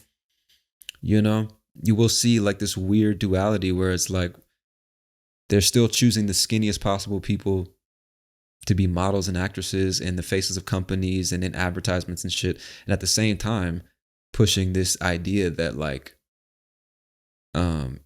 we should love and accept and promote being fat as well. And that just speaks to like the fucking it just speaks to the absurd nature of human beings, not just Americans, but human beings, man. My thoughts on that one aren't organized enough for me to talk about it, so I'm just gonna move on. I'll save that for another episode. All right, next piece of advice: never interact with strange children. I saw this on 4 different blogs, so I'm gonna read it all and then make my comments. So, never interact with strange children, and then they say it says don't pull the cheeks or hug or peck a child that is not yours. It's a big no-no, meaning it's something that you shouldn't do. It's a big no-no to shower affection on someone's child without their consent. And then they put in parentheses, it's quite common in Asian countries. And the person who wrote that is from India. The next person says, do not stare or talk to children. If they talk or want to play with you, ask them where are their parents. If you just want to be nice, make sure their parents are there and fully aware you are just kidding with them and not a pedophile. The person that wrote that is from Chile. The next one says, do not get too familiar with children you don't know. People here are paranoid of strangers and pedophiles, and you could easily be looked at in a very, very bad light. And the person that wrote that is from the United States. All right, moving on. Do not play with people's kids. It's sad, we know, but playing with strangers' children is definitely not something you can do in the United States. Do not stare or talk to children. If they talk or want to play with you, ask them. Oh, I already read that. Okay, so the same comment was posted on 2 blog posts. Let me move on. It says, it's a dangerous world that we live in, so people are going to be extra careful about strangers being nice to their children. All right, another post says, do not take pictures or record videos of strangers' children. I've had to warn many people coming over from Asia about this, and some have ignored me, and it has led to screaming and threats. Finally, somebody else says, do not take pictures of people without their permission or stand next to them to get a picture without asking them. Okay, now my thoughts on all this shit. I would say, unfortunately, it is valid advice to not get too familiar with strangers' children. In the past, it was totally fine. Like, you're standing in line at a grocery store and somebody's holding their baby. The baby's looking at you. You make fucking funny faces at them. Try to make them laugh and shit. It was totally normal. It was fine. It was a friendly thing to do. I fucking love kids, right? These days, because of lots of bad media stories and also stuff that people have experienced personally, a lot of people are just very paranoid. They're very afraid of strangers because anybody could be a predator, a fucking pedophile wanting to molest your fucking children. There'd just be some fucking weirdos out there, man. There are lots of fucking weirdos out there, not just in the US, but everywhere. And so parents are on high alert these days because they've seen so many stories in the media, which distorts their perception. And now everybody's a threat. You have to be scared of everyone all the time, which is what they want, even though there are valid reasons to be paranoid. I have to say that. So you got to take this one with a grain of salt. It really depends on the situation. I generally still talk to kids. I make jokes with them. I don't touch them, generally speaking, if I don't know them. But I think it's fine for me, at least. I joke with kids I don't know. I, try to make them laugh. If their parent is there, I always try to acknowledge their parent's presence. I look at their parents. I smile. Hey, how you doing? That kind of thing. I think that's really the happy middle ground. If you see their parents standing there, don't ignore their parents and only talk to the child. It just is probably going to rub the parents the wrong way. And their fucking alarm bells are going to start ringing. Who the fuck is this guy you're talking to my kids for? Who are you? But if you acknowledge their presence, you look at them, you say, how you doing? You say hello or something like that. You clearly have a positive vibe and you're just making some small talk or a joke and then you keep it moving. There generally won't be a problem. But some parents are more paranoid than others. And definitely the whole taking pictures of kids thing, just don't do it, man. Even if you're doing nothing wrong, you're a street photographer, you're a portrait artist, something like that, ask permission. Ask permission. You don't have to. Your right to photograph people in public is protected by the U.S. Constitution, but socially, people get kind of weird about it. Who the fuck is this guy taking pictures of my kids? Some fucking pedophile? Where are you gonna put those pictures?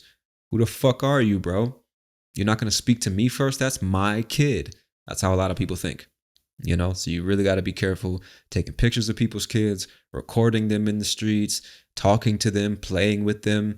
Just don't be surprised if some parents are paranoid or aggressive and really wanting to know who the fuck you are and why the fuck you're talking to their kids. Just don't be surprised. All right? It's a touchy subject, and I'm of the belief you don't fuck with kids, man. So, and a lot of other Americans think that way. You don't fuck with kids.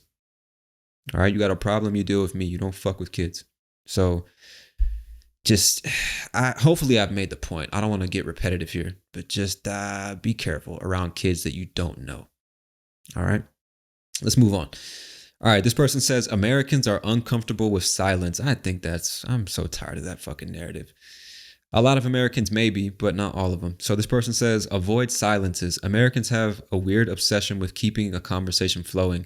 Silences longer than 3 seconds are considered weird and tend to freak them out. So if you are struggling with English or sorting out your thoughts, use filler words like yeah, so, etc. And this person who said that is from Chile. Another person says the uncomfortable zone builds up or accumulates with Americans when a conversation is followed by a long silence. They appreciate the effort taken to have a mindful and interesting conversation. A silence of more than 3 seconds could be weird, and if you're tending to have a problem with language, make use of filler. It's the same thing. Maybe it's the same quote on two different sites, but that's the same thing. So somebody else says small talk and chit chat with strangers is common. You don't really need to engage in it most of the time, but a little smile and a nod is all it takes. All right, let me give you my 2 cents on that one. I think that's bullshit, dude. There's nothing wrong with silence.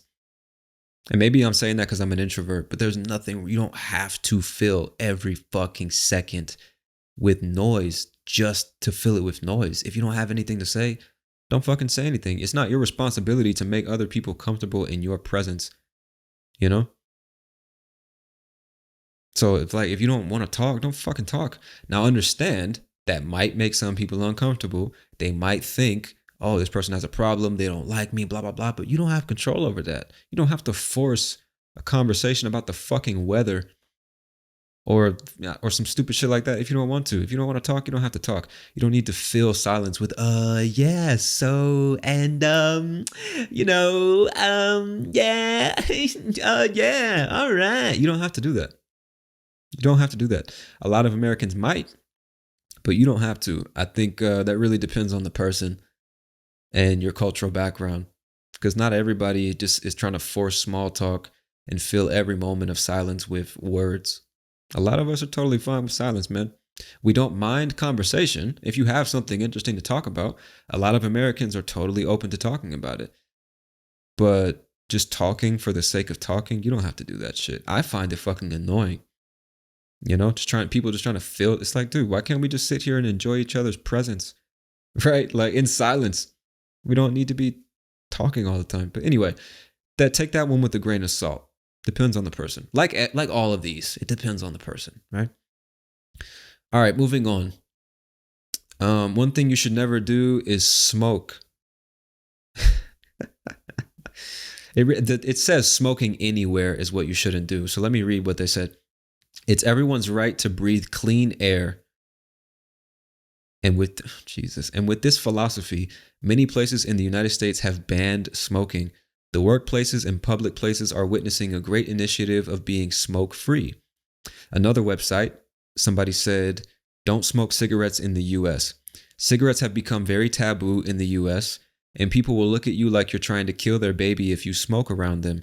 What's funny is people don't seem to mind at all about marijuana smoking these days, but cigarettes are totally verboten. Don't you mean forbidden? Hold on, verboten? I don't know what that means. Verboten. Hold on, let me put this on the recorder. Verboten. I love how it's in a British accent. Verboten. Forbidden, especially by an authority. Okay, so what they're saying is, let me go back to cigarettes are totally forbidden. If you do smoke, make sure you find a place where you are allowed.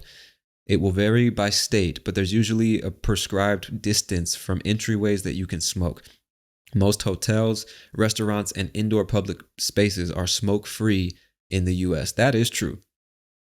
A lot of people do not like cigarette smokers. A lot of people find it annoying. They don't want to be around cigarette smoke. A lot of places that you'll see signs posted, no smoking here. And you definitely can't smoke inside unless it's a hotel designated for smokers. They'll give you a room designated for people that smoke. But you can't smoke in restaurants. You can't smoke any public building inside. Do not light anything on fire, period. Certainly not cigarettes. And this person's saying what's funny is that a lot of people don't mind weed smoke.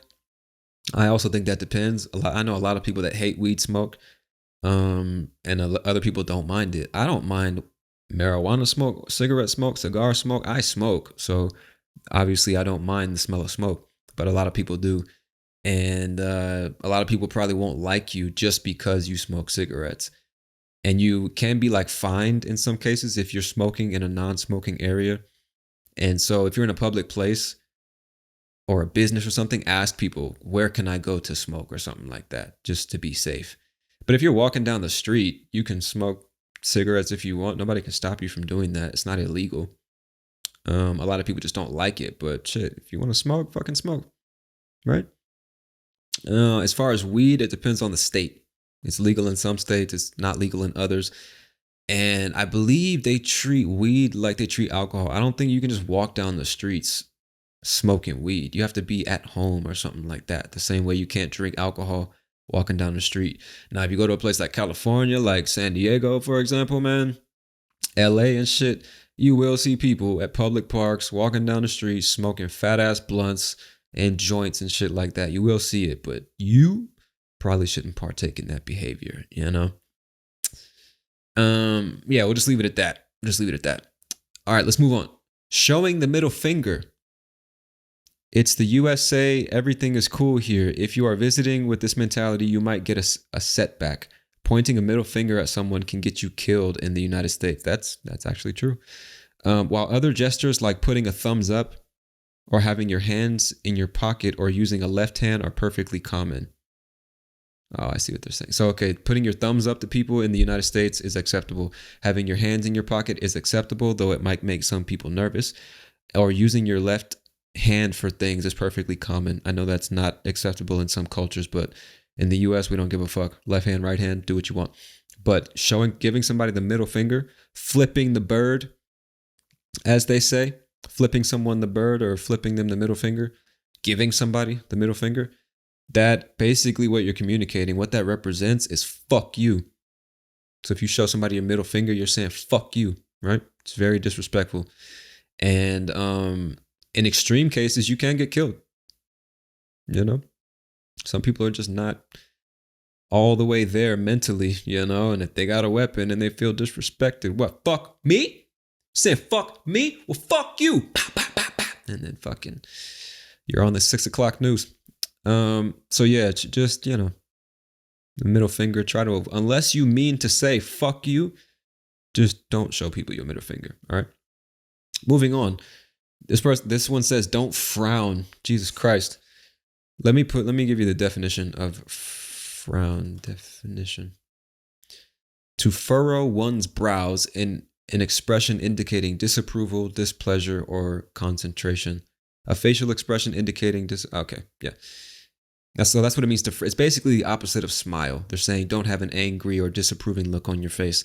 And so they say, while we don't agree that people should be able to tell complete strangers to smile, you will find that people will treat you much better in the US if you smile. Generally speaking, that's true. Sure, if you're having a bad day, then have a bit of a grump. Have a bit of a grump. What they're saying is if you're having a bad day, then okay, you know, it's okay, it's understandable and okay if you're grumpy or cranky or irritable or just not in a good mood. But otherwise, try to make sure that you have a smile on your face. That's bullshit. I don't agree with that. Frowning is just one of those things that makes people immediately judge you before they've started talking to you, whether or not this is right or wrong. That I do agree with. And that's really this is why I disagree with it, because the advice to smile is not for you. It's so that other people don't find you threatening or alarming, or other people don't think you're angry or this or that. Which I think is fucking bullshit. If you don't want to smile, don't smile. And again, I'm from the US and I know socially in lots of places you are received much better if you smile, if you are friendly and outgoing, but you don't have to be if you don't want to be. Like, the way other people feel about you or treat you has nothing to do with you. So if that's not your natural way of being and you don't want to like force yourself to smile and be all friendly and hey, how you doing? It's good to see you. Oh my God. Thanks for coming. You don't have to be like that, dude. Just don't fucking force it. Okay. People can tell when you're forcing it. And although in certain parts of the country, it's socially normal to force it, in other places, people are just going to look at you like you're fucking fake. They're going to like you even less for forcing it. So if you want to be naturally friendly, then go for it. But you don't have to force that shit. And say like, you know, try to keep a smile on your face. Fuck that, dude. Fuck that. You don't have to fucking please other people and pretend that you're happy just so that other people feel comfortable around you. If you don't want to smile, don't fucking smile.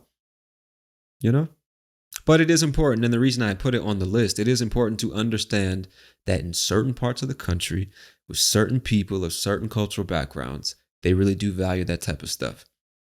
And you almost certainly in all parts of the country will be received better if you are smiling or friendly or positive or outgoing. If you just have what they call a resting bitch face, which is like your natural face just looks like you're angry all the time, you might notice a difference in the way that people treat you, because people are probably going to assume that you're mean or angry or unfriendly or not in a good mood and shit like that. Unfortunately, people do assume that.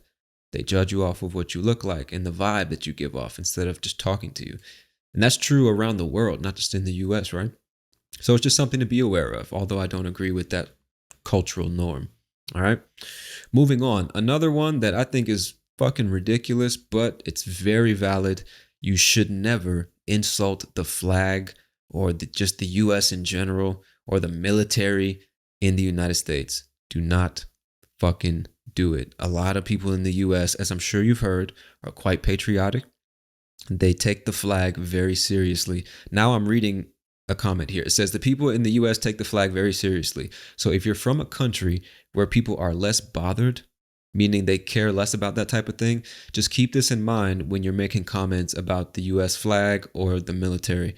Because whether or not you agree, it's important to recognize that this part of the culture, no, I read that wrong. Whether or not you agree, it's important to recognize this part of the culture and not step on any toes, meaning not offend anybody needlessly or unnecessarily. In fact, they say, it's probably best for everyone visiting the US to stay away from the concept of the flag altogether, just so they don't end up upsetting somebody. I'd have to agree with that one, man. Not everybody, like me, for example, I mean, I'm a rare case if you ask me. I know there's plenty of other people like me out there in the US and in the world, but speaking for myself and speaking relatively, I'm a rare case when it comes to that type of shit because it's impossible to offend me. Whether you're talking about my flag, my country, my skin color, my whatever, you're not gonna offend me. All right, your fucking words can't hurt me, bro. You know, you know what I'm saying? Like you say whatever you gotta say. I'm comfortable hearing a difference of opinion or the fact that you hate someone or something or you hate me or whatever. I don't give a shit. I don't give a shit. But a lot of people, especially when it comes to the flag, especially when it comes to the military, they get very sensitive about that one. Very sensitive. Just don't disrespect it. Never ever burn a flag or step on a flag or spit on a flag or say anything disrespectful about it. Do not disrespect the United States military. Don't walk around saying, well, you motherfuckers are bombing and killing everybody overseas. You're fucking military. You fucking, you know what I'm saying? Even if it's true. Even if what you're saying is valid, just understand if you say some shit like that, you might be met with resistance. You might be met with fucking resistance. Verbal and or physical. All right? Just be careful with that one. Just be careful with that one. I might talk about that in more detail because I would need to like gather my thoughts to really give you any more detail of real substance. So I might revisit that one in a future episode. All right, but let's move on. Do not haggle, meaning do not try to negotiate or barter with people. And so this person says, do not try to haggle. There are times when it's appropriate to haggle in the US, but none of them are going to come up on your tourist trip. In the US, haggling is basically reserved for high ticket items and certain services. High ticket items mean very, very, very, very expensive items, like a car, for example, and certain services. You can't haggle for things in a store or at a restaurant. This is true. The people you are talking to usually don't have the power to change the price, and if they do, they still don't want to. This is also true. The exceptions would be of the thing in the store. I think they meant if. The exceptions would be if the thing in the store is damaged. They might not reduce the price. They might just take the broken item and give you a decent one. Or if the person you're dealing with is a criminal. For example, the guy who sells stolen purses, fake sunglasses, and bootleg DVDs in the street in some cities. Goods and products in stores or at kiosks have a set price based on pretty specific metrics, and everyone pays the same price. No one's going to cry or try to convince you if you walk away. That's true, man. I know that in other countries and other cultures, it's normal to try to negotiate. You're at an open air market, you're in the streets, you're in a store, and you can try to like negotiate the price. That's not going to happen in the US. If you go into the store and it says $25, you're going to pay $25 plus tax. Nobody can change that price. There's nothing you can do about that. Either you want it or you don't. If you want it, you're paying the price that's listed. All right. Unless you got a fucking coupon or some shit like that. You just don't expect to be able to negotiate anywhere. It's not a cultural norm. Now, if you're dealing with just a regular person, they're selling you their TV person to person, obviously go for it. Do what you got to do. But in establishments, restaurants, barbershops even, grocery stores, etc., you're not going to be able to haggle and negotiate and get a better price on something. It's just not going to happen. All right. So don't try it because you won't be successful. All right, moving on. Do not assume that places will be walkable. Do not rely on public transportation alone. And so this says, do not underestimate the size of the United States. We get a lot of international visitors who think they can hit Disney World and the Grand Canyon in 1 or 2 days. But America is huge. We've got 50 states for a reason. I see what they're saying. Also, don't expect things to be extremely walkable. And don't assume that public transportation will be available to you. Urban areas usually have good public transport. That is not true. But truthfully, America is built around having a car. That is true. We have drive-through everything, drive-through banks, pharmacies, fast food, and in some states, liquor stores. This is also true. There are some states, especially in the South, like in Atlanta, for example, you can, instead of walking into the bank, you can literally drive up to the side of the bank like you're at McDonald's or something and deposit your money, deposit a check, make a withdrawal, that type of shit. They'll talk to you through a speaker like they do at McDonald's at the drive-through. Also at pharmacies, you don't even have to go inside sometimes. You can get your prescription without leaving your car. In some states, like in Georgia, for example, if you want to buy a bottle of liquor, some liquor stores, they have a drive-through window. And you can pull up. I'll take 2 bottles of Jameson. Let me get that peach Ciroc right there. You know my girl loves that shit.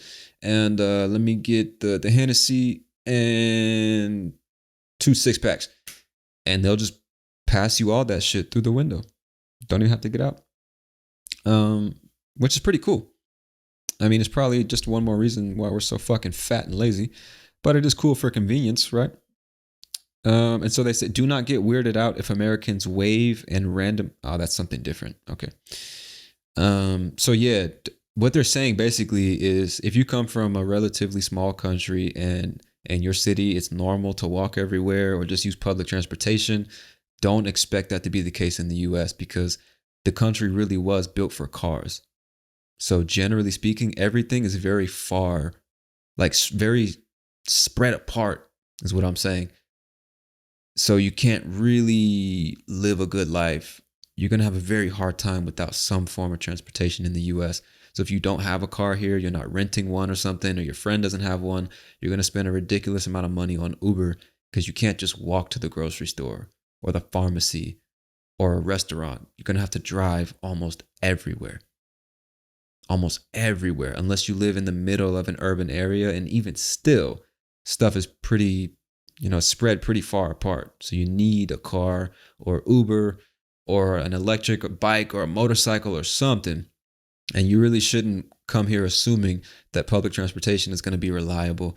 Because although most major cities might have like a bus line, a lot of cities don't even have a metro system. And if they do, there might be 1 or 2 lines. It's not going to serve the whole city, except for maybe New York.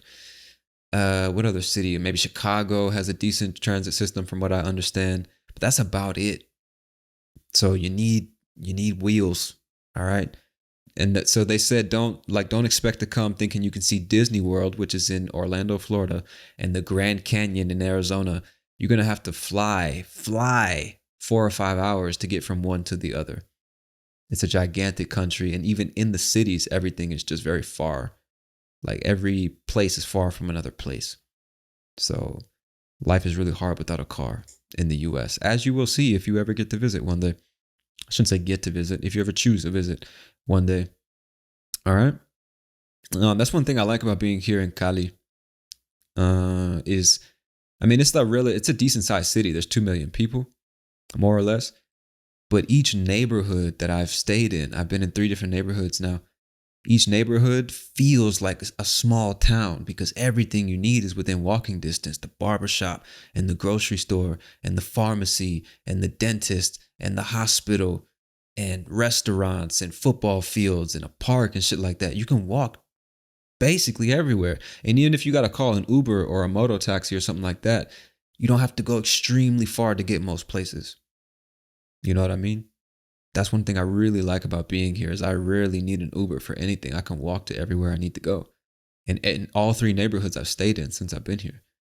And that's just not the case in my country. Without a car, man, life just fucking sucks, Life sucks. So just keep that in mind when you're going to visit the US. It's best that you rent a car or have a very large budget for Uber or something like that. All right. Moving on. This one, this one's true. It says, in the men's room, you always leave an empty urinal between you and another person using the other one. Eyes straight forward.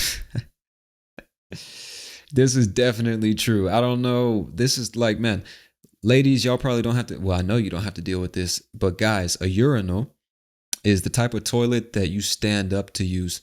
So you have like a traditional toilet that you can sit on to handle your business.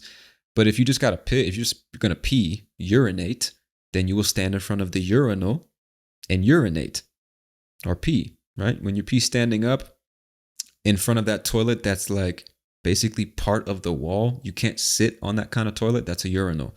And so what this person is saying is like, if there's multiple urinals in the bathroom, don't stand right next to another guy. Leave an empty urinal in between you and that guy. You know, again, Americans really care about the fucking personal space. And it's just weird. It's like if you had all these options and you chose the one right next to me. Same thing in parking lots. If somebody, like sometimes people who really care about their cars and don't want their cars to get hit by other careless people in a parking lot, they'll park far away from the entrance of the store, isolated from all the other cars. And there's always just some fucking douche, some fucking asshole who sees all these open parking spaces and decides to park right next to your car, which you intentionally isolated all the fucking spots in the parking lot, and they choose to park right next to you. That's the same thing as all these empty urinal stalls in the bathroom, and you choose to stand right next to another man. Leave one, if you can, leave one empty between you and him, all right? And don't be looking to the side like, hey, bro, how you doing? Nice day we're having, right? Smells like piss in here, right? All those fucking farts, yeah. Just eyes front. God damn it, handle your business and get out of there. The bathroom is not a place for fraternization. That's not the word I'm looking for. It's not a place for fucking communal gatherings and small talk, all right? Wait, just save it for when you get out the bathroom. You get in, handle your business, and get out, all right? If I'm not mistaken, in the past, the bathroom actually was a place you could just hang out. There used to be a couch in there, a dude that would give you towels to dry your hands and sell you cigarettes and shit. That's why they called it the restroom. Because the bathroom in the past was the room that actually had a bathtub in it at home where you take a bath. There was also a toilet, right? But the restroom was a public place where you could relieve yourself. You could go number 1 or number 2, but you could also go in there to rest, sit on the couch, smoke a cigarette, shit like that. The good old days. I wish I was alive at that time, you know? Or if I probably don't. I wish could just go back for like a week. Actually, I don't. Why would you want to smoke cigarettes in the bathroom? Why would you want to chill, sit on the couch in the restroom where there are 3 other men taking a shit? Why would that be the place where you choose to rest? Just gonna sit in there smelling other people's feces? Like, what the fuck? Why did they do that? Anyway, that's fucking weird. So I don't wish I could go back to that time. All right, moving on. This is a good one. I didn't even consider this until I read it on the blog post. It says, if you're staying in a private home as a guest, do not begin cleaning it without being asked to do it first, or without asking. That will be insulting. So this person says, you're saying the house is too dirty for your taste, or worse, that it's so horrible that you can't even wait to be settled in before cleaning it. Another person says, if you want to be of some help, simply ask, is there anything I can help with? And then obey the answer. Usually it will be no, you are a guest, so please be comfortable. Another person says, can I help with the dishes after a meal is another common question. Most people will say no, some people will say yes, but you do not have to ask. I would say all of that is accurate. From my perspective, if you just, I didn't even consider that this might be normal in some cultures. You go to somebody's house and you're a guest and you just start cleaning shit or rearranging like stuff that's in the room or cleaning the dishes or something like that.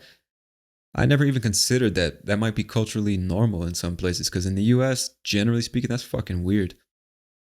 And like the person said here, it's kind of insulting. It's like you're basically communicating, you think my house is too dirty for you to be in, and you have to clean it up for you to be comfortable, or you're trying to show me what cleanliness actually is.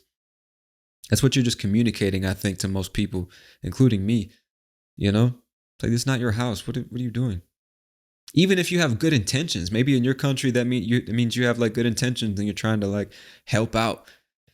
But if you go to an American's house and just start cleaning, you're probably going to communicate to them that you think their house is too dirty. You know? So I would agree with this person who says, you can ask, is there anything I can help with, or something like that? And most people will probably say no, and you need to respect that. Even if you think the house is dirty, You know, if you want to avoid problems, don't even mention it, and definitely don't start touching and cleaning shit that doesn't belong to you. But it is common, like this person said, after you guys eat, you might ask, can I help with the dishes? Can I do this? Can I help with that? Just to be polite. It's like, you fed me, you gave me food. I'm a guest in your house. I want to contribute and wash the dishes or take out the trash or blah, blah, blah. That is normal and is very polite and respectful. A lot of people would probably say no. You're a guest. Guests don't wash the dishes. Just relax, have a good time, enjoy yourself. But there's nothing wrong with asking, can I help with the dishes? Can I help clean up or something like that after you guys have finished eating? That is normal. And I'll just leave it at that. If that's normal in your country to go to somebody's house as a guest and just start cleaning shit, let me know. Let me know where you're from, so I can keep that in mind if I ever visit your country one day, or if I have somebody from your country as a guest in my house and they just start cleaning shit. At least I'll have some idea why they're doing it. Anyway, that's it for the list, man. That was like I said from the beginning, fucking mega episode. We're at 2 hours. We're at 2 hours and 12 minutes now. Part of me says I should break this up into 2 pieces. Part of me says, fuck it, just post a mega episode. I guess I'll decide once I start editing this episode. But either way, whether this is part 1, part 2, or just one full episode, as always, my friend, I want to thank you for your time and attention. Hopefully this episode has been enlightening for you in some way. Maybe you learned a few things, got a few things you could talk about in your next conversation, or ask another American about. Because again, everything on this list I gathered from different sources on the internet, and I've given my perspective on many of them, but none of us speak for all Americans. America, the United States, right? It's a very multicultural place. Many kinds of people from all over the world with a very, I don't want to say complex history, but again, it's not like, you can't really define American unless you're talking about indigenous people, I guess. But like, it's hard to generalize Americans because there's just so many different kinds of us, and we all think in different ways. We believe different things. There's no like uniform, just like one American way of seeing and doing things. And I guess you could say that for every country, I'm sure. But the point I'm making is, take everything that's been said in this episode and every episode with a grain of salt. You know, if you get the chance, go to the US, experience it for yourself. Talk to multiple Americans from different places. Always keep in mind that where that person was born and raised and their ethnic background has a major influence on the way that they think and see the world. That's true with everybody, right? So again, I'm not trying to say what everything I've said today is the law and everybody thinks this way. I'm actually saying the opposite, and I'm sure I've made that point 3 or 4 times. But yeah, hopefully you've you learned a few things and you've been able to compare some aspects of American culture with your own. And like I've been recommending a lot in recent episodes, don't forget, write in your journal about these things. You could write about the differences between your culture and American culture, or your perspective on these cultural norms that I've just shared with you. Talk about it in conversations with friends, with your English exchange partner, with your teacher, whoever it is. But talk about these things, right? I think it's really interesting to talk about culture from different perspectives, cultural norms, and what's okay and what's not okay. Because we're all human, but our culture just heavily dictates the way that we choose to behave, right? It's really, really interesting. And if you would have been born 3,000 miles in a different direction, you would be behaving in a completely different way. And to me, that's fucking fascinating, man. So, yeah, man, I really hope you guys enjoyed this episode about American culture. Let me know your thoughts in the feedback section. If you're on Spotify, if you're on Discord, let me know there. Whatever you got to do. Give me some feedback on this one, y'all. Let me know what you think about these cultural norms in the United States. But I'm going to get out of here, my friend. Thank you so much for all of your time and attention. This has been yet another episode of Real English Radio. I'm your host, Tony Kaizen, and I'll talk to you soon. Peace.